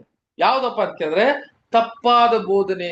ಆತನ ಬೋಧನೆಯಲ್ಲಿ, ಆತನ ಸತ್ಯದಲ್ಲಿ ಹುಳಿಯನ್ನ ಬರೋದು ಇಷ್ಟಪಡೋದಿಲ್ಲ. ಅದಕ್ಕೆ ಹೋಲಿಕೆ ಮಾಡಿ ಕೂಡ ಮಾತಾಡುತ್ತಾರೆ. ಏನಕ್ಕೆ ಅಂತ ಕೇಳಿದ್ರೆ, ಯಾವ್ದನ್ನ ಹುಳಿಗೆ ಅನೇಕ ವಿಷಯಗಳು ಪಾಪಕ್ಕೆ ಅದನ್ನ ಸಂಬಂಧಪಡಿಸಿ ಮಾತಾಡ್ತಾರೆ, ನಮ್ಮಲ್ಲಿ ಇರುವ ಕೆಟ್ಟ ಕಾರ್ಯಗಳಿಗೆ ಅದನ್ನ ಸಂಬಂಧಪಡಿಸಿ ಮಾತಾಡ್ತಾರೆ. ಆದ್ರೆ ಇಲ್ಲಿಗೆ ಮಾತಾಡುವಾಗ ಅದಕ್ಕೆ ಬೋಧನೆ ಅಂತ ಹೇಳುವಾಗ ಆತನ ಉಪದೇಶಕ್ಕೆ ಹುಳಿ ಅಂತ ಕೂಡ ಹೇಳಿರೋದಂತ ನೋಡ್ತೀವಿ. ಅದು ಕೂಡ ವಾಕ್ಯ ಓದನ. ಮತ್ತೆಯ 16ನೇ ಅಧ್ಯಾಯದಲ್ಲಿ 6ನೇ ವಾಕ್ಯದಿಂದ ಕೆಲವು ವಾಕ್ಯ ಓದ್ರಿ, 12 ತನಕ ಓದ್ರಿ. ಎಚ್ಚರಿಕೆ, ಫರಿಸಾಯರ ಮತ್ತು ಸದ್ದುಕಾಯರ ಹುಳಿ ಹಿಟ್ಟಿನ ವಿಷಯದಲ್ಲಿ ಜಾಗರೂಕರಾಗಿರಿ ಎಂದು ಹೇಳಲು ಅವರು, ನಾವು ರೊಟ್ಟಿ ಬುತ್ತಿ ಕಟ್ಟಿಕೊಳ್ಳದೆ ಬಂದೆವಲ್ಲ ಎಂದು ತಮ್ಮೊಳಗೆ ಮಾತಾಡಿಕೊಳ್ಳುತ್ತಿದ್ದರು. ಯೇಸು ಅದನ್ನು ತಿಳಿದು, ಅಲ್ಪ ವಿಶ್ವಾಸಿಗಳೇ, ರೊಟ್ಟಿ ಇಲ್ಲವಲ್ಲ ಎಂದು ನಿಮ್ಮೊಳಗೆ ಮಾತಾಡಿಕೊಳ್ಳುವುದೇಕೆ? ನೀವು ಇನ್ನೂ ಗ್ರಹಿಸಲಿಲ್ಲವೋ? ನಿಮಗೆ ನೆನಪಿಲ್ಲವೋ? ಆ 5 ರೊಟ್ಟಿಗಳನ್ನು 5,000 ಜನರಿಗೆ ಹಂಚಿಸಿದಾಗ ಎಷ್ಟು ಪುಟ್ಟಿ ತುಂಬಿಟ್ಟಿರಿ? ಇಲ್ಲವೇ ಆ 7 ರೊಟ್ಟಿಗಳನ್ನು 4,000 ಜನರಿಗೆ ಹಂಚಿಸಿದಾಗ ಎಷ್ಟು ಎಡೆಗೆ ತುಂಬಿಟ್ಟಿರಿ? ಸಾಕು.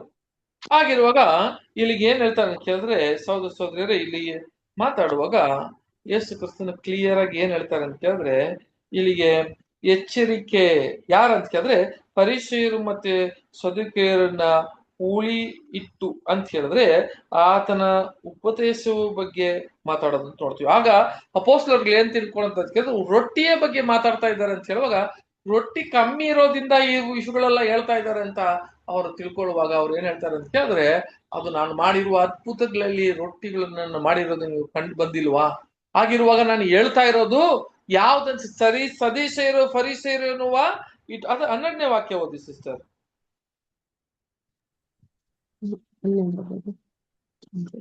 ಆಗ ಅವರು ರೊಟ್ಟಿಯು ಹುಳಿ ಹಿಟ್ಟನ್ನು ಕುರಿತು ಎಚ್ಚರಿಕೆಯಾಗಿರಬೇಕೆಂದು ಆತನು ತಮಗೆ ಹೇಳಲಿಲ್ಲ, ಫರಿಸಾಯರ ಮತ್ತು ಸದ್ದುಕಾಯರ ಬೋಧನೆಯನ್ನು ಕುರಿತು ಎಚ್ಚರಿಕೆಯಾಗಿರಬೇಕೆಂದು ಹೇಳಿದ್ದನು ಎಂಬುದಾಗಿ ತಿಳ್ಕೊಂಡರು.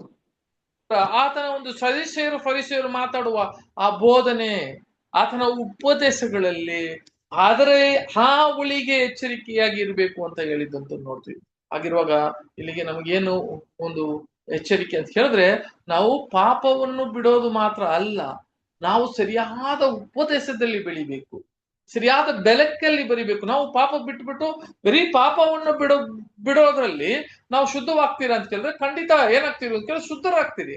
ಅದು ಪರಿಶುದ್ಧರಾಗಿ ನಮ್ ಶರೀರ ಪ್ರಕಾರ ಮಾಂಸ ಪ್ರಕಾರ ಶುದ್ಧರಾಗ್ತೀರಿ.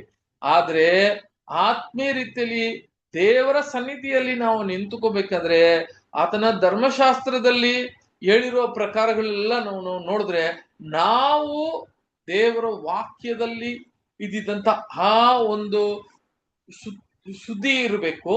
ಅದರಲ್ಲಿ ತಪ್ಪಾದ ಬೋಧನೆ ಒಂದು ಹುಳಿಯ ಅನ್ನ ಸೇರಿಸಬಾರದು ಅಂತ ಕ್ಲಿಯರ್ ಆಗಿ ಇಲ್ಲಿ ಹೇಳೋದಂತ ನೋಡ್ತೀವಿ. ಆಗಿರುವಾಗ ಸಹೋದರ ಸಹೋದರಿ, ನೆಕ್ಸ್ಟ್ ಯಾವ್ದಪ್ಪ ಅಂತ ಕೇಳಿದ್ರೆ ನಮ್ಮ ಯೇಸು ಕ್ರಿಸ್ತನು ಅದೇ ತರ ಇದ್ನು ಅಂತ ಕೂಡ ವಾಕ್ಯಗಳೆಲ್ಲ ನಾವು ಓದಿದ್ದೀವಿ. ಇಲ್ಲಿ ನೋಡ್ಬೇಕಾದ್ರೆ ಯಾಕಪ್ಪ ಈ 12 ರೊಟ್ಟಿಗಳು ಅಂತ ಇಲ್ಲಿ ಹೇಳಿರೋದು, 12 ಯಾವ್ದಕ್ಕೆ ಹೋಲಿಕೆ ಮಾಡ್ತಾರೆ ಅಂತ ಕೇಳಿದ್ರೆ, ಈ 12 ಬಂದು ಸಭೆ ಕ್ರಿಸ್ತ ಒಂದು ಅಲ್ಲಿ ಇದ್ದಿದ್ದಂತ 12 ಟ್ರೈಬ್ಸ್ ಅಲ್ಲಿ 12 ಗೋತ್ರಕ್ಕೆ ಸಂಬಂಧಪಟ್ಟು ಅದನ್ನ ಮಾತಾಡ್ತಾ ಇದ್ದಾರೆ ಅಂತ ಹೇಳಿದ್ರು. ಹಾಗಾದ್ರೆ ಇದು ಇಲ್ಲಿ ಒಳಗೆ ಮಾತಾಡಿರುವ ವಿಷಯಗಳು ಅದು ಸಭೆ ಅಂತ ಹೇಳ್ತಾ ಬಂದಿದ್ವಲ್ಲ, ಆ ರೊಟ್ಟಿಯ ಬಗ್ಗೆ ಮಾತಾಡುವಾಗ ಅದು ನಿಜವಾಗ್ಲೂ ಅದು ರೊಟ್ಟಿ ಬಂದು ಕ್ರಿಸ್ತನು. ಆದ್ರೆ ನಂಬರ್ 6,6,12 ಅಂತ ಹೇಳುವಾಗ ಅದು 12 ಗೋತ್ರಕ್ಕೆ ಅದು ಹೋಲಿಕೆ ಆಗ್ತದೆ.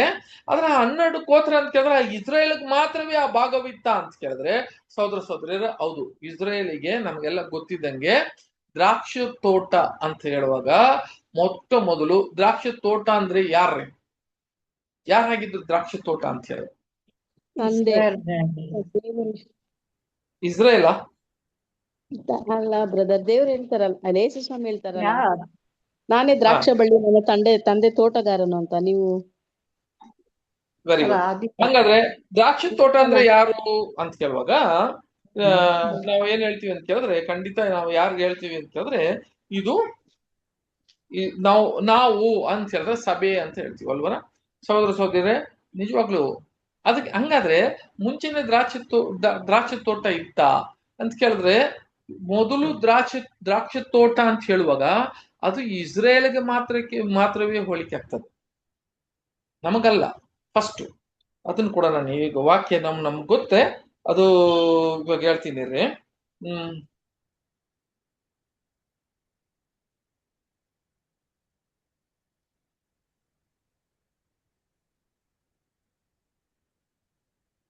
ಓಕೆ, ಸಹೋದರರೇ, ಇವಾಗ ನೋಡ್ರಿ, ನೀವು ಹೇಳ್ದಂಗೆ ದ್ರಾಕ್ಷ ಬಲ್ಲಿ ಯಾರು ಅಂತ ಕೇಳಿದ್ರೆ ಯೇಸು ಕ್ರಿಸ್ತನು. ದ್ರಾಕ್ಷಿ ತೋಟ ಯಾರಪ್ಪ ಅಂತ ಕೇಳಿದ್ರೆ ನಿಮ್ಗೆಲ್ಲ ಒಂದು ಡೌಟ್. ಯಾಕೆ ಇದು ಹೇಳ್ತೀನಿ ಅಂತ ಕೇಳಿದ್ರೆ, ನಾವು 12 ಕೋತ್ರ ಇದೆಯಲ್ಲ, ಅದು ಯಾರಪ್ಪ ಮೊಟ್ಟ ಮೊದಲು ಆ 12 ಕೋತ್ರ ಅಲ್ಲಿ ಇಟ್ಟಿದ್ದಂತ ಆ ಬ್ರೆಡ್, ಆ ರೊಟ್ಟಿ, 12 ರೊಟ್ಟಿ, ಅದು ಯಾರಪ್ಪ ಅಂತ ಕೇಳಿದ್ರೆ ಇಸ್ರೇಲ್ ಅಂತ ಇಲ್ಲಿ ಬರ್ದಿದ್ದಾರೆ. ಯಾಕೆ ಅಂತ ಕೇಳಿದ್ರೆ, ತಂದೆಯ ದೇವರು ಹಾದುಕೊಂಡಿರುವ ಮೊದಲ ದ್ರಾಕ್ಷಿ ತೋಟ ಯಾರಪ್ಪ ಅಂತ ಕೇಳಿದ್ರೆ ನಾವೇ ಅಂತ ನಾವೆಲ್ಲ ಹೇಳ್ತೀವಿ. ಓಕೆ, ಸರಿ. ಇಲ್ಲಿಗೆ ಒಂದು ವಾಕ್ಯ, ಒಂದು ಸಾಮ್ಯ ಕೂಡ ನಾವು ಇಲ್ಲಿ ಓದಿದ್ರೆ ಇದನ್ನ ಅರ್ಥ ಆಗುತ್ತೆ. ಯಾವಪ್ಪ ಸಾಮ್ಯ ಅಂತ ಹೇಳಿದ್ರೆ, ಆ ಸಾಮ್ಯ ನಾವು ಓದೋಣ. ಲೂಕ 13ನೇ ಅಧ್ಯಾಯ 6ರಿಂದ 9 ವಾಕ್ಯ ತನಕ ಓದಿ. ಆಮೇಲೆ ಆತನು ಒಂದು ಸಾಮ್ಯವನ್ನು ಹೇಳಿದನು. ಅದೇನೆಂದರೆ, ಒಬ್ಬನೊಬ್ಬನು ತನ್ನ ದ್ರಾಕ್ಷಿಯ ತೋಟದಲ್ಲಿ ಒಂದು ಅಂಜೂರದ ಗಿಡವನ್ನು ನೆಡೆಸಿದ್ದನು. ತರುವಾಯ ಅವನು ಅದರಲ್ಲಿ ಹಣ್ಣನ್ನು ಹುಡುಕುತ್ತಾ ಬಂದನು, ಸಿಕ್ಕಲಿಲ್ಲ. ಬಳಿಕ ಅವನು ತೋಟ ಮಾಡುವವನಿಗೆ, ನೋಡು, ನಾನು 3 ವರ್ಷದಿಂದಲೂ ಈ ಅಂಜೂರದ ಮರದಲ್ಲಿ ಹಣ್ಣನ್ನು ಹುಡುಕುತ್ತಾ ಬಂದಿದ್ದೇನೆ, ಆದರೂ ನನಗೆ ಸಿಕ್ಕಲಿಲ್ಲ. ಇದನ್ನು ಕಡಿದು ಹಾಕು, ಇದರಿಂದ ಭೂಮಿಯು ಏಕೆ ಬಂಜೆಯಾಗಬೇಕು ಎಂದು ಹೇಳಿದನು. ಆದರೆ ತೋಟ ಮಾಡುವವನು, ಅಯ್ಯ, ಈ ವರ್ಷವೂ ಇದನ್ನು ಬಿಡು, ಅಷ್ಟರಲ್ಲಿ ನಾನು ಇದರ ಸುತ್ತಲೂ ಅಗೆದು ಗೊಬ್ಬರ ಹಾಕುತ್ತೇನೆ. ಮುಂದೆ ಹಣ್ಣು ಬಿಟ್ಟರೆ ಸರಿ, ಇಲ್ಲದಿದ್ದರೆ ಇದನ್ನು ಕಡಿದು ಹಾಕಬಹುದು ಎಂದು ಉತ್ತರ ಕೊಟ್ಟನು. ಆಗಿರುವಾಗ ಇಲ್ಲಿಗೆ ಈ ಸಾಮ್ಯದಿಂದ ನಾವ್ ಏನಪ್ಪ ಅರ್ಥ ಮಾಡ್ಕೊಬಹುದು ಅಂತ ಹೇಳಿದ್ರೆ, ಒಂದು ಮನುಷ್ಯ ಏನ್ ಮಾಡಿದ್ದೆ ಅಂತ ಹೇಳಿದ್ರೆ, ಒಂದು ದ್ರಾಕ್ಷ ತೋಟ ಒಂದು ಇತ್ತಂತೆ, ಅದರ ಮಧ್ಯೆಯಲ್ಲಿ ತಂದು ಒಂದು ಅಂಜಿರದ ಮರವನ್ನು ನೆಟ್ಟಿದ್ದಾನೆ ಅಂತ ಹೇಳ್ತಾರೆ. ಓಕೆ, ಈ ಅಂಜಿರದ ಮರ ಯಾರು?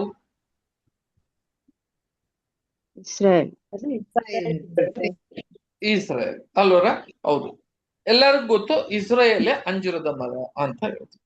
ಹಾಗಾದ್ರೆ ಇಲ್ಲಿಗೆ ಸಹೋದರ ನಮಗ್ ಗೊತ್ತಿದ್ದಂಗೆ, ಹಂಗಾದ್ರೆ ಈ ಯಜಮಾನು, ಆ ದ್ರಾಕ್ಷಿ ತೋಟ ಯಜಮಾನ್ ಯಾರ್ರಿ? ದೇವರು. ಸರಿ, ಅಲ್ಲಿ ದ್ರಾಕ್ಷಿ ತೋಟದಲ್ಲಿ ಕೆಲಸ ಮಾಡುವ ಒಂದು ಕೆಲಸಗಾರ ಇದ್ದ, ಅದ್ ಯಾರ್ರಿ? ಪ್ರವಾದಿಗಳು. ಯಾರು? ಯೇಸು ಕ್ರಿಸ್ತನು. ಯಾರಂತ ಕೇಳಿದ್ರೆ, ಹೌದು, ಯೇಸು ಕ್ರಿಸ್ತನು. ಓಕೆ, ಮೂರನೇದು ಏನಂತ ಕೇಳಿದ್ರೆ, ಇವೆಲ್ಲ ನೋಡುವಾಗ ಇಲ್ಲಿಗೆ ಬಹಳ ಮುಖ್ಯವಂತ ಈ 4 ವಿಷಯ ಇದಾವೆ.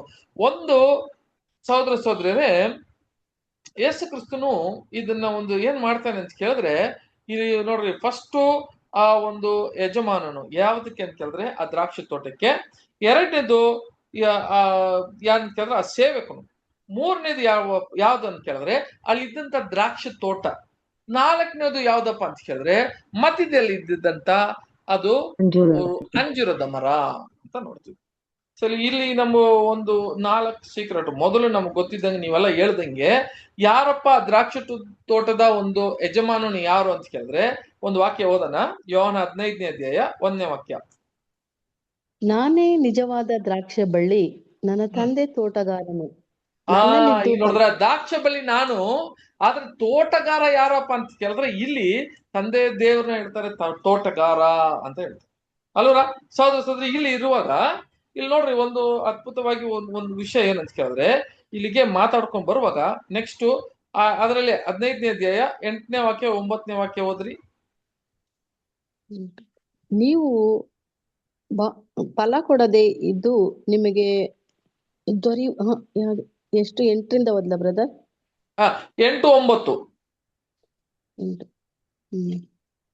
ಬೇಡಿಕೊಳ್ಳಿರಿ, ನಿಮಗೆ ದೊರೆಯುವುದು, ನೀವು ಬಹಳ ಫಲ ಕೊಡುವುದರಿಂದಲೇ ನನ್ನ ತಂದೆಗೆ ಮಹಿಮೆ ಉಂಟಾಗುವುದು ಮತ್ತು ನನ್ನ ಶಿಷ್ಯರಾಗುವಿರಿ. ತಂದೆ ನನ್ನನ್ನು ಪ್ರೀತಿಸಿದ ಹಾಗೆ ನಾನು ನಿಮ್ಮನ್ನು ಪ್ರೀತಿಸಿದ್ದೇನೆ, ನನ್ನ ಪ್ರೀತಿಯಲ್ಲಿ ನೆಲೆಗೊಂಡಿರಿ. ನೋಡ್ಬೇಕಾದ್ರೆ ಸಹೋದರ ಸಹೋದರಿ, ಈ ವಾಕ್ಯಗಳು ಓದುವಾಗ ಈ ತೋಟಗಾರ ಯಾರು ಅಂತ ಕೇಳಿದ್ರೆ ಯಜಮಾನನು ತಂದೆಯ ದೇವರು, ತೋಟಗಾರ ಯಾರು ಅಂತ ಕೇಳಿದ್ರೆ ಯೇಸು ಕ್ರಿಸ್ತನು ಅಂತ ಕ್ಲಿಯರ್ ಆಗಿ ನೋಡ್ತೀವಿ. ಯಾಕಂತ ಕೇಳಿದ್ರೆ ಆತನು ನೋಡ್ರಿ, ಆತನು ಕೊಡುವ ಫಲವು ಏನ್ ಮಾಡಿದ್, ಫಲವು ಕೊಟ್ಟಿಲ್ಲ ಅಂದ್ರೆ ಅದನ್ನ ಕಡ್ದಾಕ್ತೀನಿ ಅಂತ ಏನ್ ಮಾಡ್ತಾನೆ ಅಂತ ಕೇಳಿದ್ರೆ ಇಲ್ಲಿ ಹೇಳೋದಂತ ಕೂಡ ನಾವು ನೋಡ್ತೀವಿ. ಸಹೋದರ ಸಹೋದರಿ, ಈಗಿರುವಾಗ ನೋಡ್ರಿ, ಈ ಒಂದು ನಡೆದಂತ ಈ ಘಟನೆ, ಈ ಸಮಯದಲ್ಲಿ ಏನ್ ಹೇಳ್ತಾನೆ ಅಂತ ಕೇಳಿದ್ರೆ, ಒಂದು ದ್ರಾಕ್ಷಿ ತೋಟ ಇತ್ತು. ಆ ದ್ರಾಕ್ಷಿ ತೋಟ ಮಧ್ಯೆಯಲ್ಲಿ ಒಂದು ಅಂಜೂರದ ಮರ ಇಟ್ಟನಂತೆ. ಓಕೆ, ಅದಕ್ಕೆ ಅಂಜೂರದ ಮರ ಬಂದು ಫಲ ಕೊಟ್ಟಿಲ್ಲ. ಅದು ಬಂದು ಮತ್ತೆ ಏನ್ ಮಾಡ್ತಾನೆ ಅಂತ ಕೇಳಿದ್ರೆ, ಆ ಒಂದು ತೋಟಗಾರ ಬಂದು ನೋಡ್ತಾನೆ. ತೋಟಗಾರ ಬಂದು ನೋಡಿದ್ಮೇಲೆ ಅದು ಫಲ ಕೊಟ್ಟಿಲ್ಲ ಅಂತ ಹೇಳಿ ಆ ಸೇವಕನ ಕಳಿಸಿ, ಏನಾದ್ರೆ ಇದನ್ನ ಬಂದು ನೋಡ್ತಾ ಇದ್ದೀನಿ, ವರ್ಷ ಇದು ಫಲ ಕೊಟ್ಟಿಲ್ಲ, ಇದನ್ನ ಕಡ್ದಾಕು ಅಂತ ಹೇಳ್ತಾರೆ. ಇದನ್ನ ಕಡ್ದಾಕಂತ ಹೇಳುವಾಗ ಅದಕ್ಕೆ ಆ ಒಂದು ಸೇವಕನು ಏನಂತ ಒಂದು ಕಾಲ ಅವಕಾಶ ಕೇಳ್ತಾನೆ. ಏನಂತ ಕೇಳಿದ್ರೆ, ಇನ್ನ 1 ವರ್ಷ ಕಾಲ ಕೊಡ್ರಿ, ಈ 1 ವರ್ಷ ಕಾಲ ನೀವು ಕೊಟ್ರೆ ಇದನ್ನ ನಾನು ಏನ್ ಮಾಡ್ತೀನಿ, ಪ್ರಯತ್ನ ಪಟ್ಟು ಅದಕ್ಕೆ ಎಲ್ಲ ಗೊಬ್ಬರ ಎಲ್ಲ ಹಾಕಿ ಅದನ್ನ ಬೆಳೆಸ್ತೀನಿ, ಒಂದು ವೇಳೆ ಬೆಳೆಸ್ತೀನಿ ಅಂತ ಹೇಳಿದ್ರು. ಒಂದು ವೇಳೆ ಬೆಳೆಸಿಲ್ಲ ಅಂದ್ರೆ ಅದನ್ನ ಕಡ್ದಾಕ್ತೀನಿ ಅಂತ ಹೇಳಿ ಎಲ್ಲೂ ಹೇಳಿಲ್ಲ. ಓಕೆ, ಯಾಕಂತ ಕೇಳಿದ್ರೆ ಅದು ಒಂದು ವೇಳೆ ಅದನ್ನ ಕೊಡ್ತೀನಿ, ಅದನ್ನ ಫಲ ಕೊಟ್ಟಿತ್ತಾ ಇಲ್ವಾ ಅಂತ ಅಲ್ಲಿ ಯಾವುದು ಹೇಳಿಲ್ಲ. ಆದ್ರೆ ಯೇಸು ಕ್ರಿಸ್ತನು, ಸಹೋದರ ಸಹೋದರಿಯರೇ, ಇದು ನಾನು ಹೇಳ್ದಂಗೆ ಯಾರಪ್ಪ ದ್ರಾಕ್ಷಿ ತೋಟ, ಇವಾಗ ದ್ರಾಕ್ಷಿ ತೋಟ ನಾವಾಗಿದ್ರೆ ದೇವರು ಮೊದಲು ಆಯ್ಕೆ ಮಾಡಿರೋದು ನಮ್ಮನ್ನ ಇಸ್ರೇಲ್ನ? ಮೊದ್ಲು ಆಯ್ಕೆ ಮಾಡಿದ್ದು ಇಸ್ರೇಲ್ ತಾನೆ. ಹಂಗಾದ್ರೆ ಮೊದಲು ಮಾಡಿರೋದು ಇಸ್ರೇಲ್ ಆಗ್ಬಿಟ್ಟಿದ್ರೆ ದ್ರಾಕ್ಷಿ ತೋಟ ಎಲ್ಲಿ ಬಂತು? ಫಸ್ಟ್ ದ್ರಾಕ್ಷಿ ತೋಟದಲ್ಲಿ ಒಂದು ಅಂಜೂರದ ಮರ ನಡುವಲ್ಲಿ ಇಟ್ರಂತೆ, ಮಧ್ಯದಲ್ಲಿ ಇಟ್ರಂತೆ. ಹಂಗಾದ್ರೆ ದ್ರಾಕ್ಷಿ ತೋಟ ಮೊದಲೇ ಇತ್ತಲ್ಲ, ಹೆಂಗ್ ಬಂತದು? ನಾವು ಏನ್ ಹೇಳಿದ್ದು, ಈಗ ದೇವರು ಮೊದಲು ಆಯ್ಕೆ ಮಾಡಿರೋದು ಇಸ್ರೇಲ್ನ, ಆಮೇಲೆ ದ್ರಾಕ್ಷಿ ತೋಟ, ದ್ರಾಕ್ಷಿ ಬಳ್ಳಿ, ನಾವೇ ಅಂತ ದ್ರಾಕ್ಷಿ ತೋಟ ಅಂತ ಹೇಳ್ತೀವಿ. ಆದ್ರೆ ಇಲ್ಲಿಗೆ ನೋಡುವಾಗ ಸಹೋದರ ಸಹೋದರರೇ, ಒಂದು ದ್ರಾಕ್ಷಿ ತೋಟದಲ್ಲಿ ಮಧ್ಯೆಯಲ್ಲಿ ಇಟ್ಟಿದ್ದಂತೆ ಏನಂತ ಕೇಳಿದ್ರೆ ಅಂಜೂರದ ಮರ. ಹಂಗಾದ್ರೆ ಅಂಜೂರದ ಮರ ಇಡೋದಕ್ಕೂ ಮುಂಚೆ ದ್ರಾಕ್ಷಿ ತೋಟ ಇದೆ ಅಲ್ವರ? ಹೌದು. ಹೇಗಿದ್ರೆ ಯಾರಪ್ಪ ಇದು? ಈ ದ್ರಾಕ್ಷಿ ತೋಟ ಯಾರು? ಆತ್ಮಿಕ ಇಸ್ರೇಲ್. ಅದೇ ಆತ್ಮಿಕ ಇಸ್ರೇಲ್ ಅಂತ ಹೇಳಿದ್ರೆ ನೋಡ್ರಿ, ಅದೇ ಇವಾಗ ಏನಾಯ್ತು ಅಂತ ಕೇಳಿದ್ರೆ ಬಹಳ ಸಿಂಪಲ್ ಆದ ಒಂದು ವಿಷಯ. ಅದಕ್ಕೆ ನಾನು ಹೇಳ್ದಲ್ಲ, ಅಲ್ಲಿ ನೋಡುವಾಗ ಏಷ್ಯಾ ವಾಕ್ಯ ಓದನ.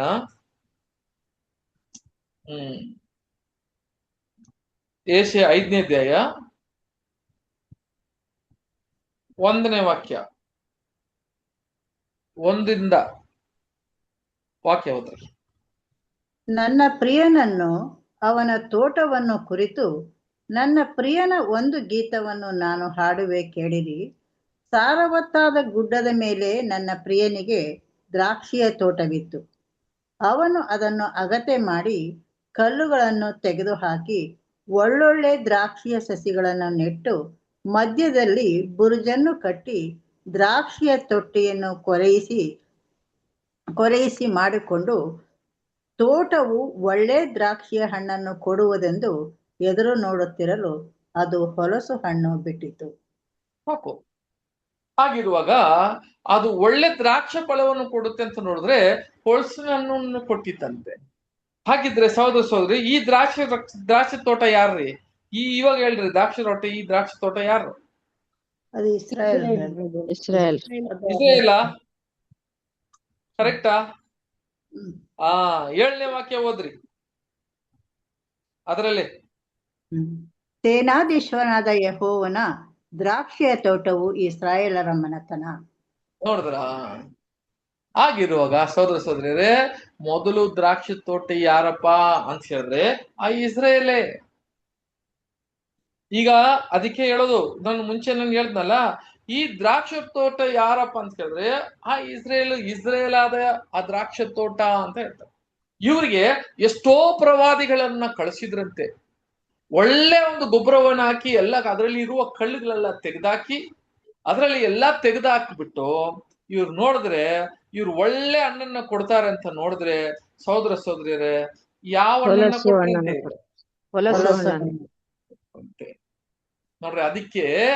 ಇವಾಗ ಅದಕ್ಕೆ ನಾವು ಏನ್ ಮಾಡ್ತೀವಿ ಅಂತ ಕೇಳಿದ್ರೆ ಹೊಸ ಒಡಂಬಡಿಕೆಲ್ಲ ಓದುವಾಗ ಆ ದ್ರಾಕ್ಷೆ ತೋಟವನ್ನು ಒಬ್ಬರಿಗೆ ಲೀಸ್ ಕೊಟ್ಬಿಟ್ರು ಅಂತ ಒಂದು ವಾಕ್ಯ ಇದೆ, ನಮಗೆಲ್ಲ ಗೊತ್ತಿದೆ ಅಲ್ವರ.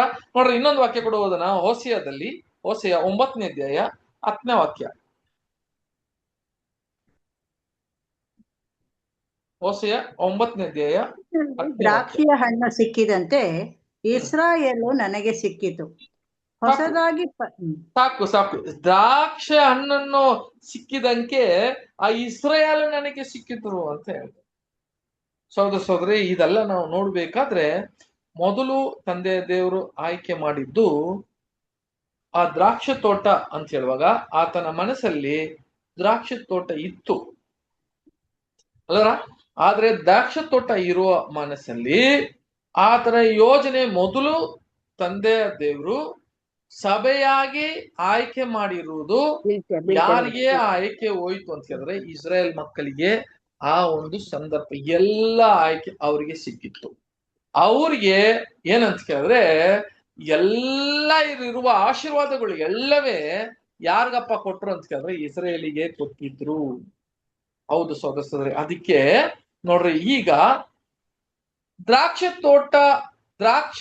ತೋಟ ಇಸ್ರೇಲ್ ಆಗಿದ್ರೆ ಅಂಜೂರದ ಮರ ಯಾರು? ಅಂದ್ರೆ ನಾವೇ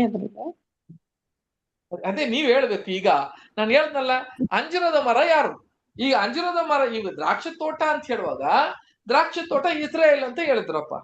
ಹಾಗಾದ್ರೆ ಅಂಜೂರದ ಮರ ಯಾರು? ಸಭೆ ಇಲ್ಲ, ಇಸ್ರೇಲ್ ರಾಜ್ಯ ಇರಬೇಕು. ಮೊದ್ಲು ಇಸ್ರಾಯೇಲ್ ಮತ್ತೆ ಇಸ್ರೇಲರೇ. ಅದ್ರಲ್ಲಿ ಹೋಸೆಯದಲ್ಲಿ ಇವಾಗ ಓದಿದ್ದಲ್ಲ ಆ ವಾಕ್ಯ ಓದ್ರಿ. ಮತ್ತೆ ಆ ಹೋಸೆಯದಲ್ಲಿ ಕಾಡಿನಲ್ಲಿ ದ್ರಾಕ್ಷಿ ಹಣ್ಣು ಸಿಕ್ಕಿದಂತೆ ಇಸ್ರಾಯೇಲು ನನಗೆ ಸಿಕ್ಕಿತು. ಹೊಸದಾಗಿ ಫಲಕ್ಕೆ ಬಂದ ಅಂಜೂರದ ಗಿಡದಲ್ಲಿ ಮೊದಲು ಮಾಗಿದ ಹಣ್ಣನ್ನು ಕಂಡ ಹಾಗೆ ನಿಮ್ಮ ಪಿತೃಗಳನ್ನು ಕಂಡೆನು. ನೋಡ್ರ, ಅಂಜೂರದ ಮರವನ್ನು ನಾನು ಕಂಡದಂಗೆ ನಿಮ್ಮ ಪಿತೃಗಳನ್ನು ಕಂಡದೆ ಅಂತ ಹೇಳ್ತಾರೆ. ಹಾಗಾದ್ರೆ ತಂದೆಯ ದೇವರು ಈ ಇಸ್ರಾಯೇಲ್ ಮಕ್ಕಳು ಮೊದಲು ಆಯ್ಕೆ ಮಾಡಿದ್ದು, ಪರಲೋಕಕ್ಕೆ ಆಯ್ಕೆ ಮಾಡಿದ್ದು ಯಾರನ್ನ ಅಂತ ಹೇಳುವಾಗ ಸಹೋದರರೇ ಅದು ಇಸ್ರೇಲಿಗೆ. ಏನಂತ ದೇವರು ಅವರಿಗೆ ಒಂದು ಪ್ರಾಮಿಸ್ ಕೊಟ್ಟಿದ್ರು ಗೊತ್ತಾ? ಏನಂತ ಅವರಿಗೆ ಒಂದು ವಾಗ್ದಾನ ಕೊಟ್ಟಿದ್ರು ಗೊತ್ತಾ? ಒಂದು ವಾಕ್ಯ ಕೂಡ ಓದೋಣ ನೋಡ್ರಿ. ಒಂದನೇ ಪತ್ರ ಅಲ್ಲ, 2ನೇ ಅಧ್ಯಾಯ 10ನೇ ವಾಕ್ಯದಲ್ಲಿ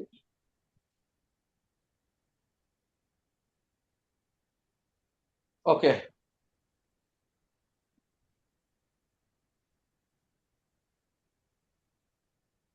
ಯಾವ್ದಂತ ಹೇಳಿದ್ರೆ ಸಹೋದರಿಯರೇ, ಒಂದ್ ನಿಮಿಷ ನಾ ವಾಕ್ಯ ಕೊಡ್ತೀನಿ. ಧರ್ಮೋಪುಸ್ತಕ ಖಂಡದಲ್ಲಿ ಇಂತ ಒಂದು ವಾಕ್ಯ ಇದೆ.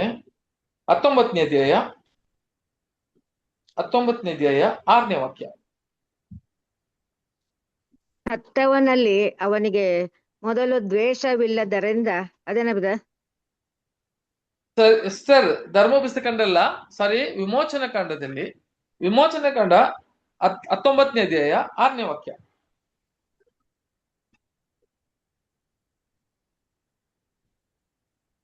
ನೀವು ನನಗೆ ಯಾಜಕ ರಾಜ್ಯವೂ ಪರಿಶುದ್ಧ ಜನವೂ ಆಗಿರುವಿರಿ, ಇವೇ ನೀವು ಇಸ್ರಾಯೇಲರಿಗೆ ಹೇಳಬೇಕಾದ ಮಾತುಗಳು ಅಂದನು. ಆಮೇಲೆ ಆಗ ಮೋಶೆ ಬಂದು ಜನರ ಹಿರಿಯರನ್ನು ಕೂಡಿಸಿ ಯೆಹೋವನು ಆಜ್ಞಾಪಿಸಿದ್ದ ಈ ಮಾತುಗಳನ್ನೆಲ್ಲ ಅವರಿಗೆ ತಿಳಿಸಿದನು. ಜನರೆಲ್ಲರೂ ಯೆಹೋವನು ಹೇಳಿದಂತೆ ಮಾಡುವೆವು ಎಂದು ಒಗ್ಗಟ್ಟಾಗಿ ಪ್ರತ್ಯುತ್ತರ ಕೊಡಲಾಗಿ ಮೋಶೆ ಯೆಹೋವನ ಬಳಿಗೆ ಹೋಗಿ ಅವರ ಮಾತುಗಳನ್ನು ಅವನಿಗೆ ತಿಳಿಕೆ ಮಾಡಿದ.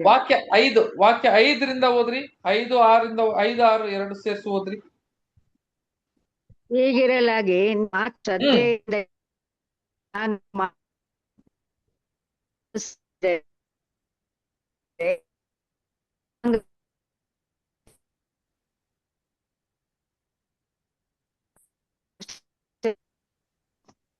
ಸಿಸ್ಟರ್ ನಿಮ್ದು ವಾಯ್ಸ್ ಫುಲ್ ಬ್ರೇಕ್ ಆಯ್ತು.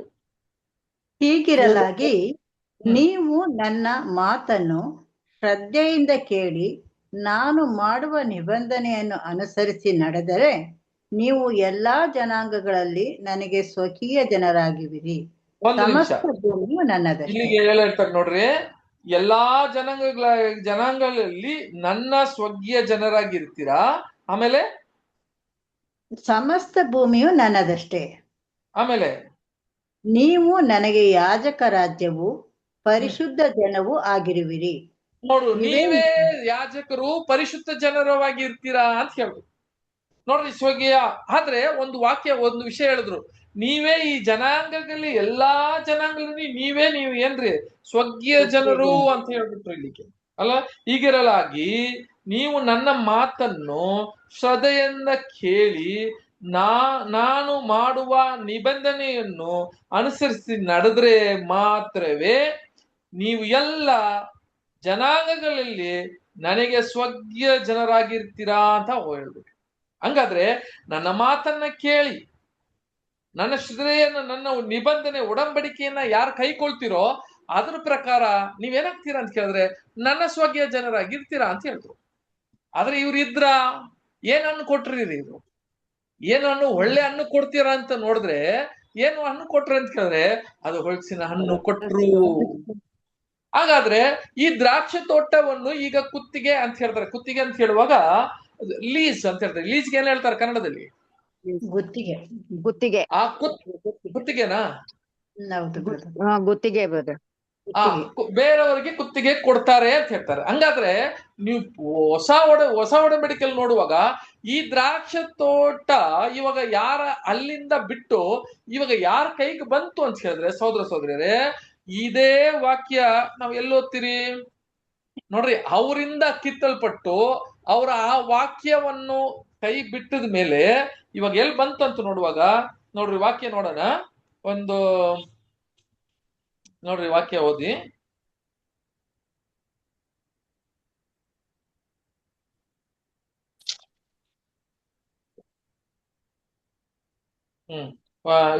ಒಂದನೇ ಪೇತ್ರ 2ನೇ ಅಧ್ಯಾಯ 9ನೇ ವಾಕ್ಯ.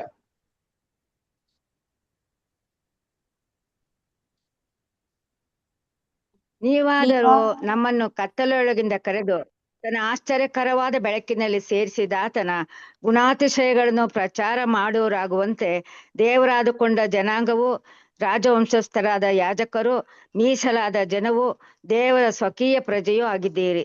ಮೊದಲು ನೀವು ಪ್ರಜೆಯಾಗಿರಲಿಲ್ಲ. ಏನಾಯ್ತಂತ ಹೇಳಿದ್ರೆ ಆ ರಕ್ಷಣೆ ಈಗ 2ನೇ ದ್ರಾಕ್ಷ ತೋಟ ಅಂತ ಹೇಳುವಾಗ ಈಗ ನೋಡ್ರಿ, ಮೊದಲೇ ದೇವರ ಮನಸ್ಸಲ್ಲಿ ಸ್ವಕೀಯ ಜನರಾಗಿ ಬರುವ ರಾಜ್ಯದಲ್ಲಿ ಒಬ್ಬರನ್ನ ಇಡಬೇಕು ಅಂತ ದೇವರ ಮನಸ್ಸಲ್ಲಿ ಇದ್ದಿದ್ದಂತ ಒಂದು ಯೋಜನೆ.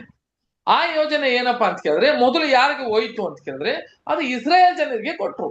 ನನ್ನ ವಾಕ್ಯ, ನನ್ನ ಒಂದು ನಾನು ಮಾಡುವ ನಿಬಂಧನೆಗಳು, ಆ ಉಡಂಬಡಿಕೆ ಎಲ್ಲ ನೀವು ಕೈಕೊಂಡ್ರೆ ನೀವೇ ನನ್ನ ಸ್ವರ್ಗೀಯ ಜನರಾಗಿರ್ತೀರಾ, ಯಾಜಕರಾಗೂ ನನ್ನ ಸ್ವರ್ಗೀಯ ಜನರಾಗಿರ್ತೀರಾ ಅಂತ ಅವ್ರಿಗೆ ದೇವ್ರು ವಾಗ್ದಾನ ಕೊಟ್ರು. ಆದ್ರೆ ಇವ್ರು ಏನ್ ಮಾಡ್ಲಿ ಅಂತ ಕೇಳಿದ್ರೆ ಅವೆಲ್ಲ ಕೈಕೊಳ್ದಿರಾ ಅದನ್ನ ಬಿಡುವ ಕಾರಣದಿಂದ ನಮಗೆ ಆ ದ್ರಾಕ್ಷ ತೋಟವಾಗಿ ಸಭೆಯಾಗಿರುವ ನಮಗೆ ಈಗ 1ನೇ ಪೇತ್ರ 2ನೇ ಅಧ್ಯಾಯ 9ನೇ ವಾಕ್ಯದಲ್ಲಿ ಹೇಳ್ತಾರೆ, ನೀವು ಕತ್ತಲಿಂದ ಅಕ್ಷರಕಾರವಾದ ಬೆಳಕಿಗೆ ನಿಮ್ಮನ್ನ ತಂದವ್ರೆ. ಇವಾಗ ತಂದು ಮುಂಚೆ ನೀವು ದೂರ ಇದ್ದಂತ ಜನರು ಇವಾಗ ನಮ್ಮನ್ನ ಕರೆದು ನಮಗೆ ಒಂದು ಅವಕಾಶವನ್ನ ಕೊಟ್ಟಿದ್ದಾರೆ. ಆ ಅವಕಾಶ ಏನಪ್ಪಾ ಅಂತ ಕೇಳಿದ್ರೆ ಆ ಸ್ವರ್ಗೀಯ ಜನರಾಗಿ ಇರೋದಿಕ್ಕೆ, ಆ ಯಾಚಕನಾಗಿ ಇರೋದಿಕ್ಕೆ ಈಗ ನಮಗೆ ಆ ಒಂದು ದಯ ಬಳಸಿದ್ದಾರೆ ಅಂತ ನೋಡ್ತೀವಿ. ಆಗಿರುವಾಗ ಅಲ್ಲಿ ಇದ್ದಿದ್ದಂತ ದ್ರಾಕ್ಷ ತೋಟ ದೇವರ ಮನಸ್ಸಲ್ಲಿ, ದೇವರು ಈ ಜಗತ್ತಕ್ಕೂ ಮುಂಚೆನೆ ನಮ್ಮನ್ನ ಕ್ರಿಸ್ತನೊಳಗೆ ಆಯ್ಕೆ ಮಾಡಿದ್ದಾರೆ. ಎಬೇಸಿಯದಲ್ಲಿ 1ನೇ ಅಧ್ಯಾಯ 4ನೇ ವಾಕ್ಯ ಓದನ. ಎಬೇಸಿಯ 1ನೇ ಅಧ್ಯಾಯ 4ನೇ ವಾಕ್ಯ.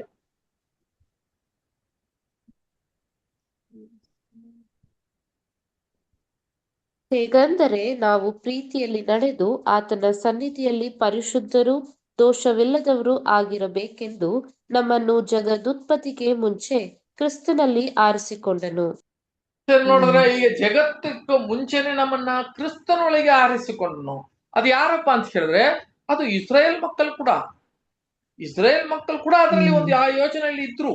ಇವಾಗ ಅವರು ಕಳ್ಕೊಂಡು ಕಾರಣಕ್ಕೆ ನಾವು ಕ್ರಿಸ್ತನೊಳಗೆ ಇವಾಗ ನಾವು ಆ ಒಂದು ದ್ರಾಕ್ಷಿ ತೋಟವಾಗಿ ನಾವು ಇರ್ತೀವಿ.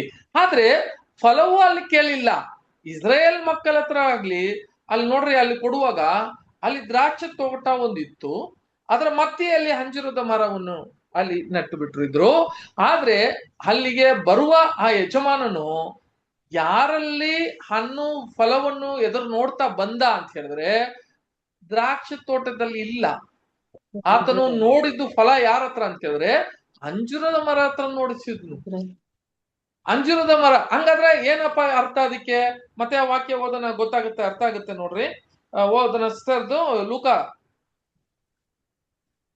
13ನೇ ಅಧ್ಯಾಯ 6ನೇ ವಾಕ್ಯ. ಆಮೇಲೆ ಆತನು ಒಂದು ಸಾಮ್ಯವನ್ನು ಹೇಳಿದನು. ಅದೇನೆಂದರೆ, ಒಬ್ಬನೊಬ್ಬನು ತನ್ನ ದ್ರಾಕ್ಷಿಯ ತೋಟದಲ್ಲಿ ಒಂದು ಅಂಜೂರದ ಗಿಡವನ್ನು ನೆಡೆಸಿದ್ದನು. ತರುವಾಯ ಅವನು ಅದರಲ್ಲಿ ಹಣ್ಣು ನೋಡ್ರಿ, ಆ ದ್ರಾಕ್ಷಿ ತೋಟದಲ್ಲಿ ಒಂದು ಅಂಜೂರ ಗಿಡವನ್ನು ನಟಿಸಿದನು. ಆದ್ರೆ ಆ ತರುವಾಯ ಹಣ್ಣು ಹುಡುಕುತ್ತಾ ಬಂದನು, ಸಿಕ್ಕಲಿಲ್ಲ. ನೋಡು, ಹಣ್ಣು ಹುಡುಕ್ತಾ ಬಂದ್ರು ಸಿಗ್ಲಿಲ್ಲ ಅಂತ ಹೇಳಿದ್ರು. ಆಕ್ಚುಲಿ ನೋಡ್ಬೇಕಾದ್ರೆ ಅಲ್ಲಿ ಇದ್ದಂತ ದ್ರಾಕ್ಷಿ ತೋಟದಲ್ಲಿ ಹಣ್ಣು ಹುಡುಕಿಲ್ಲ, ಇಲ್ಲಿ ಇದ್ದಂತ ಅಂಜೂರದ ಮರದಲ್ಲಿ ಹಣ್ಣು ಹುಡುಕಿತ್ತು. ಈಗ ಹಾಗಾದ್ರೆ ಏನ್ ಅರ್ಥ? ಇದು ತಂದೆ ದೇವರು ಒಂದು ಯೋಜನೆಯಲ್ಲಿ ದೇವರು ಆದುಕೊಂಡಿರುವ ನಮ್ಮನ್ನ ಜಗತ್ತಕ್ಕೂ ಮುಂಚೆನೆ ಈ ದ್ರಾಕ್ಷಿ ತೋಟವನ್ನು ಮನಸ್ಸಲ್ಲಿ ಅವರಲ್ಲಿ ಇತ್ತು ಅಂತ ಹೇಳಿದ್ರೆ ಕ್ರಿಸ್ತನಿಗೆ ಸಭೆ ಅನ್ನುವ ಆ ಯೋಜನೆಯಲ್ಲಿ ಇತ್ತು. ಆದ್ರೆ ಮೊದಲು ತೀರ್ಮಾನ ಅಂತ ಹೇಳುವಾಗ, ಮೊದಲು ಜಡ್ಜ್ಮೆಂಟು ಅಂತ ಹೇಳುವಾಗ, ನ್ಯಾಯ ತೀರ್ಪಾಗ್ಲಿ ಅದು ಯಾರನ್ನ ಇಟ್ಟಿದ್ರು ಅಂತ ಕೇಳಿದ್ರೆ, ಹಣ್ಣನ್ನ ಯಾರ ಹತ್ರ ನೋಡಿದ್ರು ಅಂತ ಕೇಳಿದ್ರೆ ಅಂಜೂರದ ಮರವಾಗಿರುವ ಆ ಇಸ್ರಾಯೇಲ್ ಮಕ್ಕಳ ಹತ್ರ ದೇವರು ಹಣ್ಣು ನೋಡಿದ್ರು. ಈಗ ವಾಕ್ಯ ಹಂಗೆ ಓದುವಾಗ ನೋಡಿದ್ರೆ ಇಸ್ರಾಯೇಲ್ ಮಕ್ಕಳ ಹತ್ರ ಅದು ಹಣ್ಣು ಕೊಡುತ್ತಾ ಅಂತ ನೋಡಿದ್ರು. ಆದ್ರೆ ಇಸ್ರಾಯೇಲ್ ಮಕ್ಕಳು ಏನ್ ಮಾಡ್ಲಿಲ್ಲ ಅಂತ ಕೇಳಿದ್ರೆ ಆ ಹಣ್ಣು ಕೊಡ್ತೀರ ಇರುವ ಒಂದು ಕಾಲದಲ್ಲಿ ತಂದೆ ದೇವರು ಏನ್ ಹೇಳಿದ್ರು ಅಂತ ಕೇಳಿದ್ರೆ, ಯಾರನ್ನ ಕಳಿಸಿದ್ರು ಅಂತ ಕೇಳಿದ್ರೆ ಆ ಸೇವಕನಾಗಿ ಕ್ರಿಸ್ತನನ್ನ ಕಳಿಸಿದ್ರು.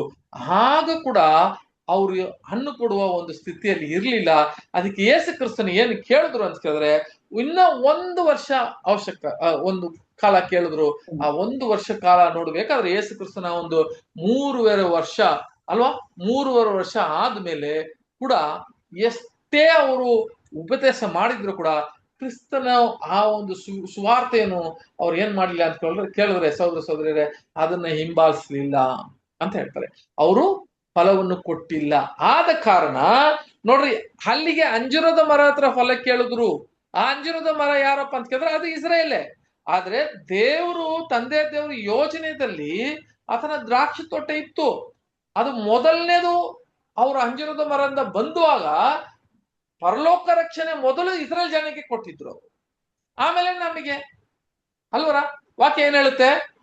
ರೋಮಪುರಿಯರಿಗೆ 11ನೇ ಅಧ್ಯಾಯ, ರೋಮಪುರಿಯರಿಗೆ 11ನೇ ಅಧ್ಯಾಯ 17ನೇ ವಾಕ್ಯ ಓದ್ರಿ.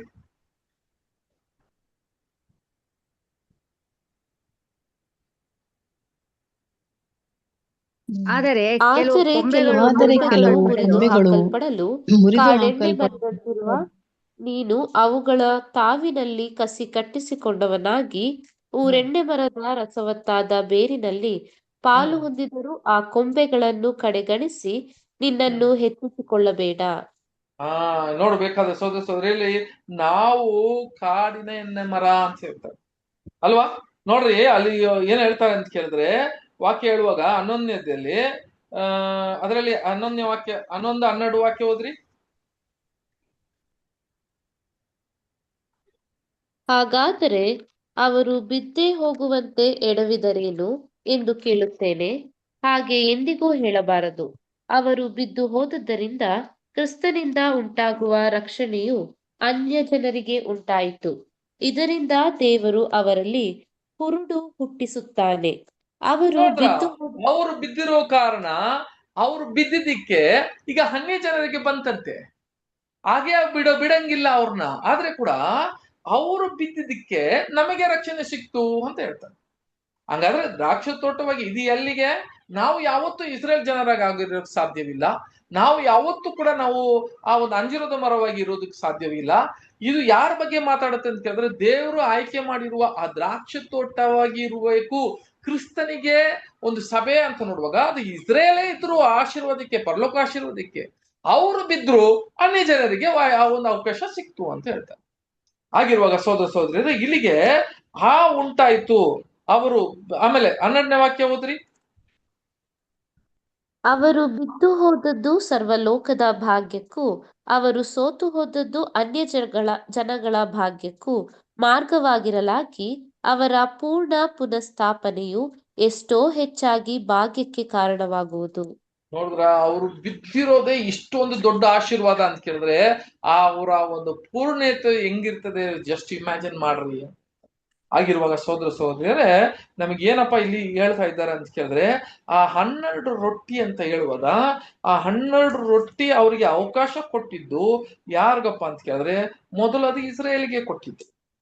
ಅದು ಇಸ್ರೇಲರೇ ಆ 12 ರೊಟ್ಟಿ.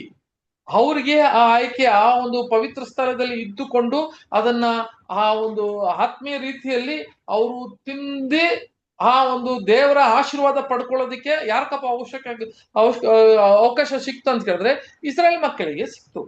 ಆದ್ರೆ ಇಲ್ಲಿಗೆ ಏನಾಯ್ತು ಅಂತ ಕೇಳಿದ್ರೆ, ಅವರು ಬಿದ್ದಿರೋ ಕಾರಣ ಈ 12 ಗೋತ್ರ ಇರುವ ಜಾಗದಲ್ಲಿ ಯಾರಪ್ಪ ಬಂದಿವಿ ಅಂತ ಕೇಳಿದ್ರೆ, ಈ 12 ಅಪೋಸ್ತಲರುಗಳಾಗಿರುವ ಅಪೋಸ್ತಲರು ಬರೆದಿರುವಂತ ವಾಕ್ಯಗಳಲ್ಲಿ ನಮಗೆ 12 ಅಪೋಸ್ತಲರುಗಳ ಮುಖಾಂತರ ಬಂದ್ಬಿಡ್ತೀಗ ಅಲ್ವರ ಸೋದರ ಸೋರಿ. ಇದಕ್ಕೆ ಅಸ್ಥಿವಾರ ಯಾರಪ್ಪ ಅಂತ ಕೇಳಿದ್ರೆ ತಂದೆ ಯೇಸು ಕ್ರಿಸ್ತನೇ ಅಸ್ಥಿವಾರ ಅಂತ ಹೇಳ್ತಾರೆ. ಹೀಗಿರುವಾಗ ನಮಗೆ ಇವಾಗ ಏನ್ ಸಿಕ್ತು ಅಂತ ಕೇಳಿದ್ರೆ, ನಮಗ್ ಕೂಡ ಈಗ ಒಂದು ವಾರ್ನಿಂಗ್ ಇದೆ. ಏನಪ್ಪ ವಾರ್ನಿಂಗ್ ಇದೆ ಅಂತ ಕೇಳಿದ್ರೆ, ನಾವು ಇವಾಗ ಆ ವಾಕ್ಯವನ್ನ ತಿನ್ನೋರಾಗಿ ನಮಗೆ ಆಯ್ಕೆ ಮಾಡಿದ್ದಾರೆ. ಇವಾಗ ಆ ರೊಟ್ಟಿಯನ್ನ ತಿನ್ನೋದಕ್ಕೆ ಆ 12 ರೊಟ್ಟಿ ಯಾರಪ್ಪ ಅಂತ ಕೇಳಿದ್ರೆ ನಾವೇ. ನಿಜವಾದ ಇಸ್ರೇಲ್ ಅಬ್ರಹಾಮ ಸಂತತಿ, ನಿಜವಾದ ಅಬ್ರಹಾಮ ಸಂತತಿ ಯಾರಪ್ಪ ಅಂತ ಕೇಳಿದ್ರೆ ಅದು ನಾವೇ. ನಿಜವಾದ ದೇವರ ಆಯ್ಕೆ ಮಾಡಿರುವ ನಮ್ಮನ್ನೇನೆ. ಇವಾಗ ಅವರು ಬಿದ್ದಿರೋ ಕಾರಣ ನಮ್ಮನ್ನ ಆಯ್ಕೆ ಮಾಡಿದ್ದಾರೆ, ಅಬ್ರಹಾಮ ಸಂತತಿಯಾಗಿ ಆಯ್ಕೆ ಮಾಡಿದ್ದಾರೆ. ಆದ್ರೆ ಇಲ್ಲಿಗೆ ನಮ್ಮ ಒಂದು ಕಂಡೀಷನ್ ಇದೆ. ಅವ್ರು ಕೂಡ ಒಂದು ಕಂಡೀಷನ್ ಇತ್ತು. ಏನಪ್ಪ ಕಂಡೀಷನ್ ಕೇಳಿದ್ರೆ, ನನ್ನ ಒಡಂಬಡಿಕೆ, ನನ್ನ ಒಂದು ನಿಬಂಧನೆಗಳನ್ನು ಕೈಕೊಂಡು ನೀವು ನಡೆದ್ರೆ ಮಾತ್ರವೇ ಸ್ವರ್ಗೀಯ ಜನರಾಗಿರ್ತೀರಾ ಅಂತ ಹೇಳುದು. ಅದೇ ತರ ನಮಗೆ ಅಪ್ಪ ಏನು ಕೊಟ್ಟಿದ್ದಾರೆ ಎಚ್ಚರಿಕೆ ಮಾತು ಅಂತ ಕೇಳಿದ್ರೆ, ನೋಡ್ರಿ ಯೋಹಾನ 15ನೇ ಅಧ್ಯಾಯ, ಯೋಹಾನ 15ನೇ ಅಧ್ಯಾಯ 1-2 ವಾಕ್ಯ ಓದಿ. ನಾನೇ ನಿಜವಾದ ದ್ರಾಕ್ಷಿ ಬಳ್ಳಿ, ನನ್ನ ತಂದೆಯು ತೋಟಗಾರನು. ನನ್ನಲ್ಲಿದ್ದು ಫಲ ಕೊಡದಿರುವ ಪ್ರತಿಯೊಂದು ಕೊಂಬೆಯನ್ನು ಆತನು ತೆಗೆದು ಹಾಕುತ್ತಾನೆ. ಫಲ ಕೊಡುವ ಪ್ರತಿಯೊಂದು ಕೊಂಬೆಯೂ ಫಲ ಕೊಡುವ ಹಾಗೆ. ಸಾಕು, ನನ್ನಲ್ಲಿ ಇದ್ದು ಫಲ ಕೊಡದಿರ ಇರುವ ಎಲ್ಲಾ ಕೊಂಬೆಯನ್ನು ಕಡ್ದಾಕ್ತೇನೆ ಅಂತ ಹೇಳ್ತಾನೆ. ಹಂಗಾದ್ರೆ ಅದೇ ತಾನೇ ಸೇಮ್ ಅವ್ರಿಗೆ ಇಸ್ರೇಲ್ ಮಕ್ಕಳು ಕೊಟ್ಟಿದ್ದು ಅದೇ ತಾನೆ. ಅಲ್ಲಿದ್ದಂತ ಈ 12 ರೊಟ್ಟಿಗೆ ಹೇಳಿದಂತ ಮಾತೆ ನಮಗೆ. ಆ ವಾಕ್ಯ ಅವ್ರಿಗೆ, ಆ ಸ್ವರ್ಗೀಯ ಜನರಾಗಿ ವಾಕ್ಯಗಳೆಲ್ಲ ಅವ್ರದೇ, ಅವ್ರಿಗೆ ಎಲ್ಲ ಕೊಟ್ಟಿದ್ರು. ನಮಗೆ ಜೀವವುಳ್ಳ ವಾಕ್ಯ ಯಾರಿಗ ಮೊದಲು ಕೊಟ್ಟಿದ್ರು? ಇಸ್ರೇಲ್ ಮಕ್ಕಳಿಗೆ. 12 ಗೋತ್ರಕ್ಕೆ ಕೊಟ್ಟಿದ್ರು. ಈಗ ನಮಗೆ ಅಂತ ಬರುವಾಗ ಇವಾಗ ಹೇಳ್ತಾರೆ, ಈ ಒಂದು ದ್ರಾಕ್ಷದ ಬಳ್ಳಿಯಲ್ಲಿ ಯಾರು ಹಣ್ಣನ್ನು ಕೊಡುವಲೋ, ಈ ಫಲವನ್ನು ಕೊಡಲ್ವೋ ಆ ಕೊಂಬೆಗಳೆಲ್ಲ ಕಡ್ದಾಕ್ತೀನಿ ಅಂತ ಹೇಳ್ತಾರೆ. ಇವಾಗ ನಮಗ್ ಕೂಡ ನಮಗೆ ಏನಾಗುತ್ತೆ ಅಂತ ಕೇಳಿದ್ರೆ ಸಹೋದರ ಸಹೋದರರೇ, ಬಹಳ ಮುಖ್ಯ ನೋಡ್ರಿ. ಆ ಟೈಮಲ್ಲಿ ಅವ್ರಿಗೆ ಬಂದು ಒಂದು ಕಾಲ ಮುಗಿಯುವಾಗ ಏನ್ ಹೇಳಿದ್ರು ಯೇಸು ಕ್ರಿಸ್ತನ್ ಅಂತ ಕೇಳಿದ್ರೆ, ಇಸ್ರೇಲ್ ಮಕ್ಕಳ ಹತ್ರವೇ ಹೋಗ್ರಿ, ಇಸ್ರೇಲ್ ಮಕ್ಕಳ ಹತ್ರ ಹೋಗಿ ಸುವಾರ್ತೆಯನ್ನ ಹೇಳ್ರಿ. ಯಾಕಂದ್ರೆ ಅವ್ರ ಕಾಲ ಮುಗೀತದೆ. ಅದಕ್ಕೆ ಅವ್ರ ಕಾಲ ಮುಗಿಯುವಷ್ಟರಲ್ಲಿ ಅವರಿಗೆ ಎಷ್ಟು ಬೇಕೋ ಅಷ್ಟು ವಾಕ್ಯ ಕೊಟ್ಟಿದ್ರು.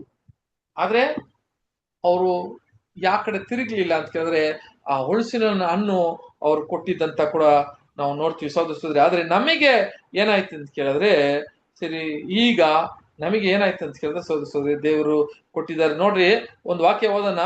ಇಸ್ರೇಲ್ ಮಕ್ಕಳಿಗೆ ಹೇಳಿದಂತ ಒಂದು ಮಾತು ಏನಾಯ್ತು? ಮತ್ತೆಯ 21ನೇ ಅಧ್ಯಾಯ 43ನೇ ವಾಕ್ಯ ಓದೋಣ.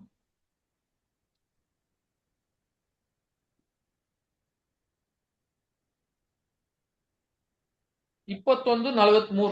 ಆದುದರಿಂದ ದೇವರ ರಾಜ್ಯವು ನಿಮ್ಮಿಂದ ತೆಗೆಯಲ್ಪಟ್ಟು ಅದರ ಫಲಗಳನ್ನು ಕೊಡುವ ಜನಕ್ಕೆ ಕೊಡಲಾಗುವುದು. ನೋಡಿದ್ರ ದೇವರ ರಾಜ್ಯ ಅಲ್ಲಿಂದ ತೆಗೆದಾಯ್ತು ಅಂತ ಹೇಳ್ತಾರೆ. ಈಗ ಹೇಳ್ತಾರೆ ದೇವರ ರಾಜ್ಯ ನಿನ್ನಿಂದ ತೆಗೆಯಲ್ಪಟ್ಟು ಅದನ್ನ ಫಲ ಯಾರು ಕೊಡ್ತಾರೋ ಆ ಫಲ ಕೊಡುವರ ಹತ್ರ ನಾನು ಈ ರಾಜ್ಯವನ್ನು ಕೊಟ್ಬಿಡ್ತೀನಿ ಅಂತ ಹೇಳಿ. ಸಹೋದರ ಸಹೋದರಿಯರೇ, ಆಗಿರುವಾಗ ಇವಾಗ ಈ 12 ರೊಟ್ಟಿ ಮೊದಲು ನಿಜವಾಗ ಆ ದೇವದರ್ಶನ ಗುಡಾರ ಒಂದು ಮಾಡುವಾಗ ಆ ಮೇಜೆ ಯಾರಪ್ಪ ಅದು ಹೋಲಿಕೆ ಅಂತ ಕೇಳಿದ್ರೆ ಅದು ಇಸ್ರಾಯೇಲ್ ಮಕ್ಕಳೇ. ಅದರಲ್ಲಿ ಮೇಲಿದ್ದಂತ 12 ರೊಟ್ಟಿ ಅದು ಇಸ್ರಾಯೇಲ್ ಮಕ್ಕಳಾಗಿ ಇದ್ರು. ಈಗ ಅವರು ಫಲವನ್ನ ಕೊಡದಿರೋ ಕಾರಣಕ್ಕೆ ಈ ರಾಜ್ಯವನ್ನು ತೆಗೆದು ಯಾರಿಗೆ ಕೊಡ್ತಾರೆ ಅಂತ ಕೇಳಿದ್ರೆ ಸುಮ್ಮನೆ ನಮ್ಗೆ ಅನ್ಯ ಜಾತಿಗೆ ಕೊಡೋದು ಅಂತ ಅಲ್ಲ. ಇಲ್ಲಿಗೆ ಇಲ್ಲಿ ವಾಕ್ಯ ಓದ್ಬೇಕು, ಕರೆಕ್ಟ್ ಆಗಿ ಏನ್ ಹೇಳ್ತಾರೆ ಅಂತ ಹೇಳಿದ್ರೆ ನಾ ಅದನ್ನ ತಗೊಂಡು ಅನ್ಯ ಜಾತಿ ಕೊಡೋರು ಅಂತ ಹೇಳಿಲ್ಲ. ಅವರು ಫಲ ಕೊಟ್ಟಿಲ್ಲ, ಫಲ ಕೊಡುವರು ಯಾರು ಅವ್ರಿಗೆ ಆ ರಾಜ್ಯವನ್ನು ಕೊಡ್ತೀವಿ ಅಂತ ವಾಕ್ಯ ಹೇಳೋದಂತ ನೋಡ್ತೀವಿ. ಸಹೋದರ ಸಹೋದರಿ, ಆಗಿರುವಾಗ ನಮಗೆ ಇರುವ ಒಂದು ಸಹೋದರ ಸಹೋದರಿ ಹೇಳಿರುವಂತ ವಾಕ್ಯ ಏನಂತ ಕೇಳಿದ್ರೆ ನಮಗೆ ಇದಕ್ಕೆ ನಾವು ತಂದೆಯ ದೇವರು ನಮ್ಗೆ ಕೊಟ್ಟಿರುವಂತ ಒಂದು ವಾಗ್ದಾನಗಳು ಇವೆಲ್ಲ ಅಲ್ವಾ. ಯಾರನ್ನ ಕ್ರಿಸ್ತನ ಒಂದು ಸಾರೂಪ್ಯಕ್ಕೆ ಯಾರು ಬರ್ತಾರೋ ಅವರನ್ನ ತಂದೆಯ ದೇವರು ಆಯ್ಕೆ ಮಾಡಿರೋದಂತ ಕೂಡ ನಾವು ನೋಡ್ತೀವಿ. ಒಂದು ಕೆಲವು ವಾಕ್ಯ ಓದ್ಬಿಡೋಣ. ಯಾವ್ದಪ್ಪ ಅಂತ ಕೇಳಿದ್ರೆ ಗಲಾತ್ಯ 3ನೇ ಅಧ್ಯಾಯ 6ನೇ ವಾಕ್ಯ.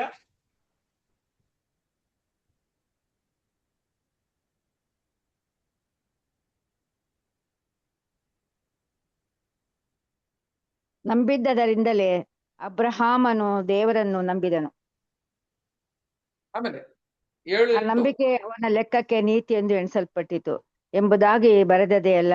ಆದದರಿಂದ ನಂಬುವವರೇ ಅಬ್ರಹಾಮನ ಮಕ್ಕಳೆಂದು ತಿಳಿದುಕೊಳ್ಳಿರಿ. ದೇವರು ಅನ್ಯ ಜನರನ್ನು ನಂಬಿಕೆಯ ನಿಮಿತ್ತವಾಗಿಯೇ ನೀತಿವಂತರೆಂದು ನಿರ್ಣಯಿಸುವನೆಂಬುದಾಗಿ ಶಾಸ್ತ್ರವು ಮೊದಲೇ ಕಂಡು ಅಬ್ರಹಾಮನಿಗೆ ನಿನ್ನ ಮೂಲಕ ಎಲ್ಲಾ ಜನಾಂಗಗಳಿಗೆ ಆಶೀರ್ವಾದ ಉಂಟಾಗುವುದೆಂಬುದು ಶುಭ ವರ್ತಮಾನವನ್ನು ಮುಂಚಿತವಾಗಿಯೇ ತಿಳಿಸಿತ್ತು. ಸಾಕು ಸಹೋದರ ಸಹೋದರಿ, ಹಾಗಿರುವಾಗ ನಿನ್ನ ಮುಖಾಂತರ ಅಂತ ಹೇಳಿದ್ರು. ಆಗಿರುವಾಗ ಇದು 29ನೇ ವಾಕ್ಯ ಓದ್ರಿ. ಅದರಲ್ಲಿ 3ನೇ ಅಧ್ಯಾಯ 29ನೇ ವಾಕ್ಯ. ನೀವು ಕ್ರಿಸ್ತನವರಾಗಿದ್ದರೆ ಅಬ್ರಹಾಮನ ಸಂತತಿಯವರು, ವಾಗ್ದಾನಕ್ಕನುಸಾರವಾಗಿ ಬಾಧ್ಯರೂ ಆಗಿದ್ದೀರಿ.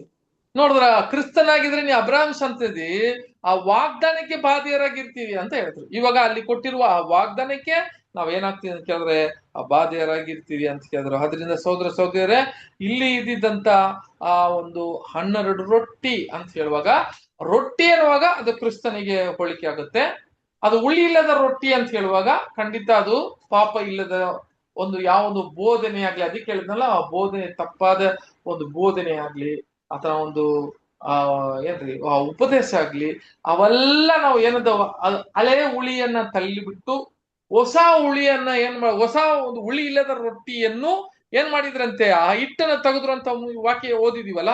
ಈ ಹಳೆ ಹುಳಿ ರೊಟ್ಟಿ ಅನ್ನೋದು ಆ ಇಸ್ರೇಲ್ ಮಕ್ಕಳನ್ನ ತಳ್ಳಿದ್ರು ಅಂತ ನೋಡ್ತೀವಿ. ಅದ್ರ ಪಾಪಕ್ಕೆ ಕೂಡ ಸಂಬಂಧ ಮಾಡಿ ಹೇಳ್ತಾರೆ ಇಲ್ಲಿ. ಆ ಒಂದು ಇದ್ದಿದ್ದಂತ ಧರ್ಮಶಾಸ್ತ್ರದನ್ನ ಅದರಲ್ಲಿ ಇದ್ದಿದ್ದಂತ ಅದೆಲ್ಲ ನಾವು ತಳ್ಳಿಬಿಟ್ಟು ಹೊಸದಾಗಿ ನಮ್ಮನ್ನ ಆಯ್ಕೆ ಮಾಡಿರೋ ವಿಷಯಗಳ ಕೂಡ ಇಲ್ಲಿ ನೋಡಿದ್ದಾರೆ ಅಂತ ಹೇಳ್ತೀವಿ. ಆದ್ರಿಂದ ತಂದೆ ದೇವರು ನಮಗೆ ಏನು ಎಚ್ಚರಿಕೆ ಕೊಟ್ಟಿದ್ದಾರೆ ಅಂತ ಕೇಳಿದ್ರೆ, ನಮಗೂ ಕೂಡ ಈಗ ಒಂದು ಕಂಡೀಷನ್ ಕೊಟ್ಟಿದ್ದಾರೆ. ಏನಪ್ಪಾ ಅಂತ ಕೇಳಿದ್ರೆ, ಆ ಫಲ ಕೊಟ್ಟಿಲ್ಲ ಅಂತ ಕೇಳಿದ್ರೆ ಆ ಕೊಂಬೆಗಳೆಲ್ಲ ನಾನು ಏನ್ ಮಾಡ್ತೀನಿ ಅಂತ ಕೇಳಿದ್ರೆ ಕಡ್ದು ಹಾಕ್ತೀನಿ ಅಂತ ಕೇಳ್ತಾರೆ. ನೋಡ್ರಿ, ಕೊನೆಯ ವಾಕ್ಯ ಓದ್ಬಿಡೋಣ. ಏನಂತ ಕೇಳಿದ್ರೆ ಪ್ರಕಟಣೆ 14ನೇ ಅಧ್ಯಾಯ 14ನೇ ವಾಕ್ಯ.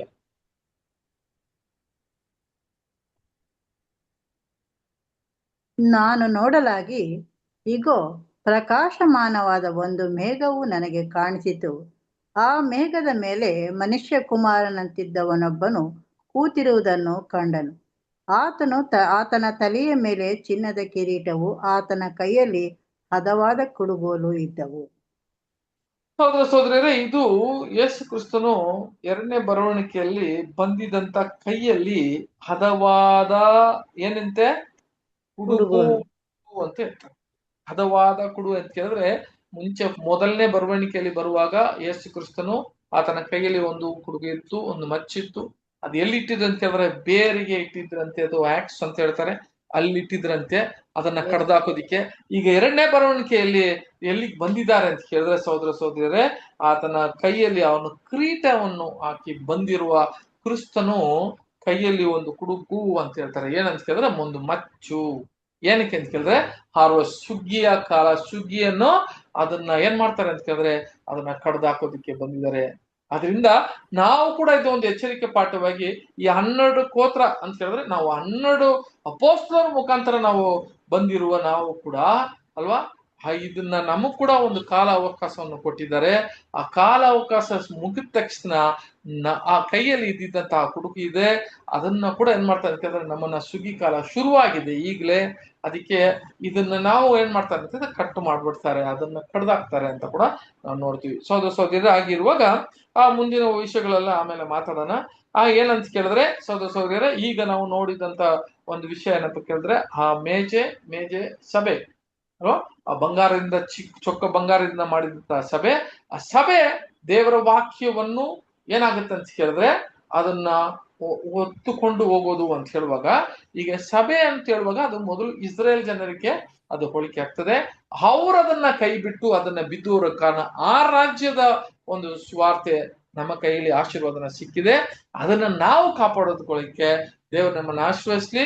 ಸೊ ಮುಂದಿನ ಬರುವ ಭಾಗದಲ್ಲಿ ಅನೇಕ ವಿಷಯಗಳನ್ನು ನಾವು ಮಾತಾಡೋಣ. ದೇವರ ಈ ವಾಕ್ಯವನ್ನು ಆಶೀರ್ವದಿಸ್ಲಿ. ಆಮೇನ್ ಅಂತ ಹೇಳಿ ಸಹೋದರರೇ, ಯಾರಿದ್ದಾರೆ ಅಲ್ಲಿಗೆ? ಯಾರಾದ್ರೆ ವಾಕ್ಯ ಪ್ರಾರ್ಥನೆ ಮಾಡೋರು ನಮ್ಮ ಮಧ್ಯದಲ್ಲಿ?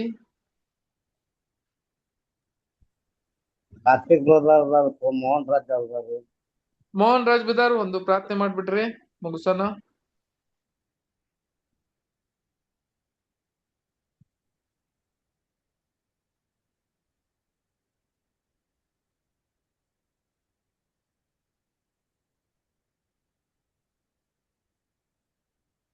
ಮೋಹನ್ ರಾಜ್ ಬಿದಾರ್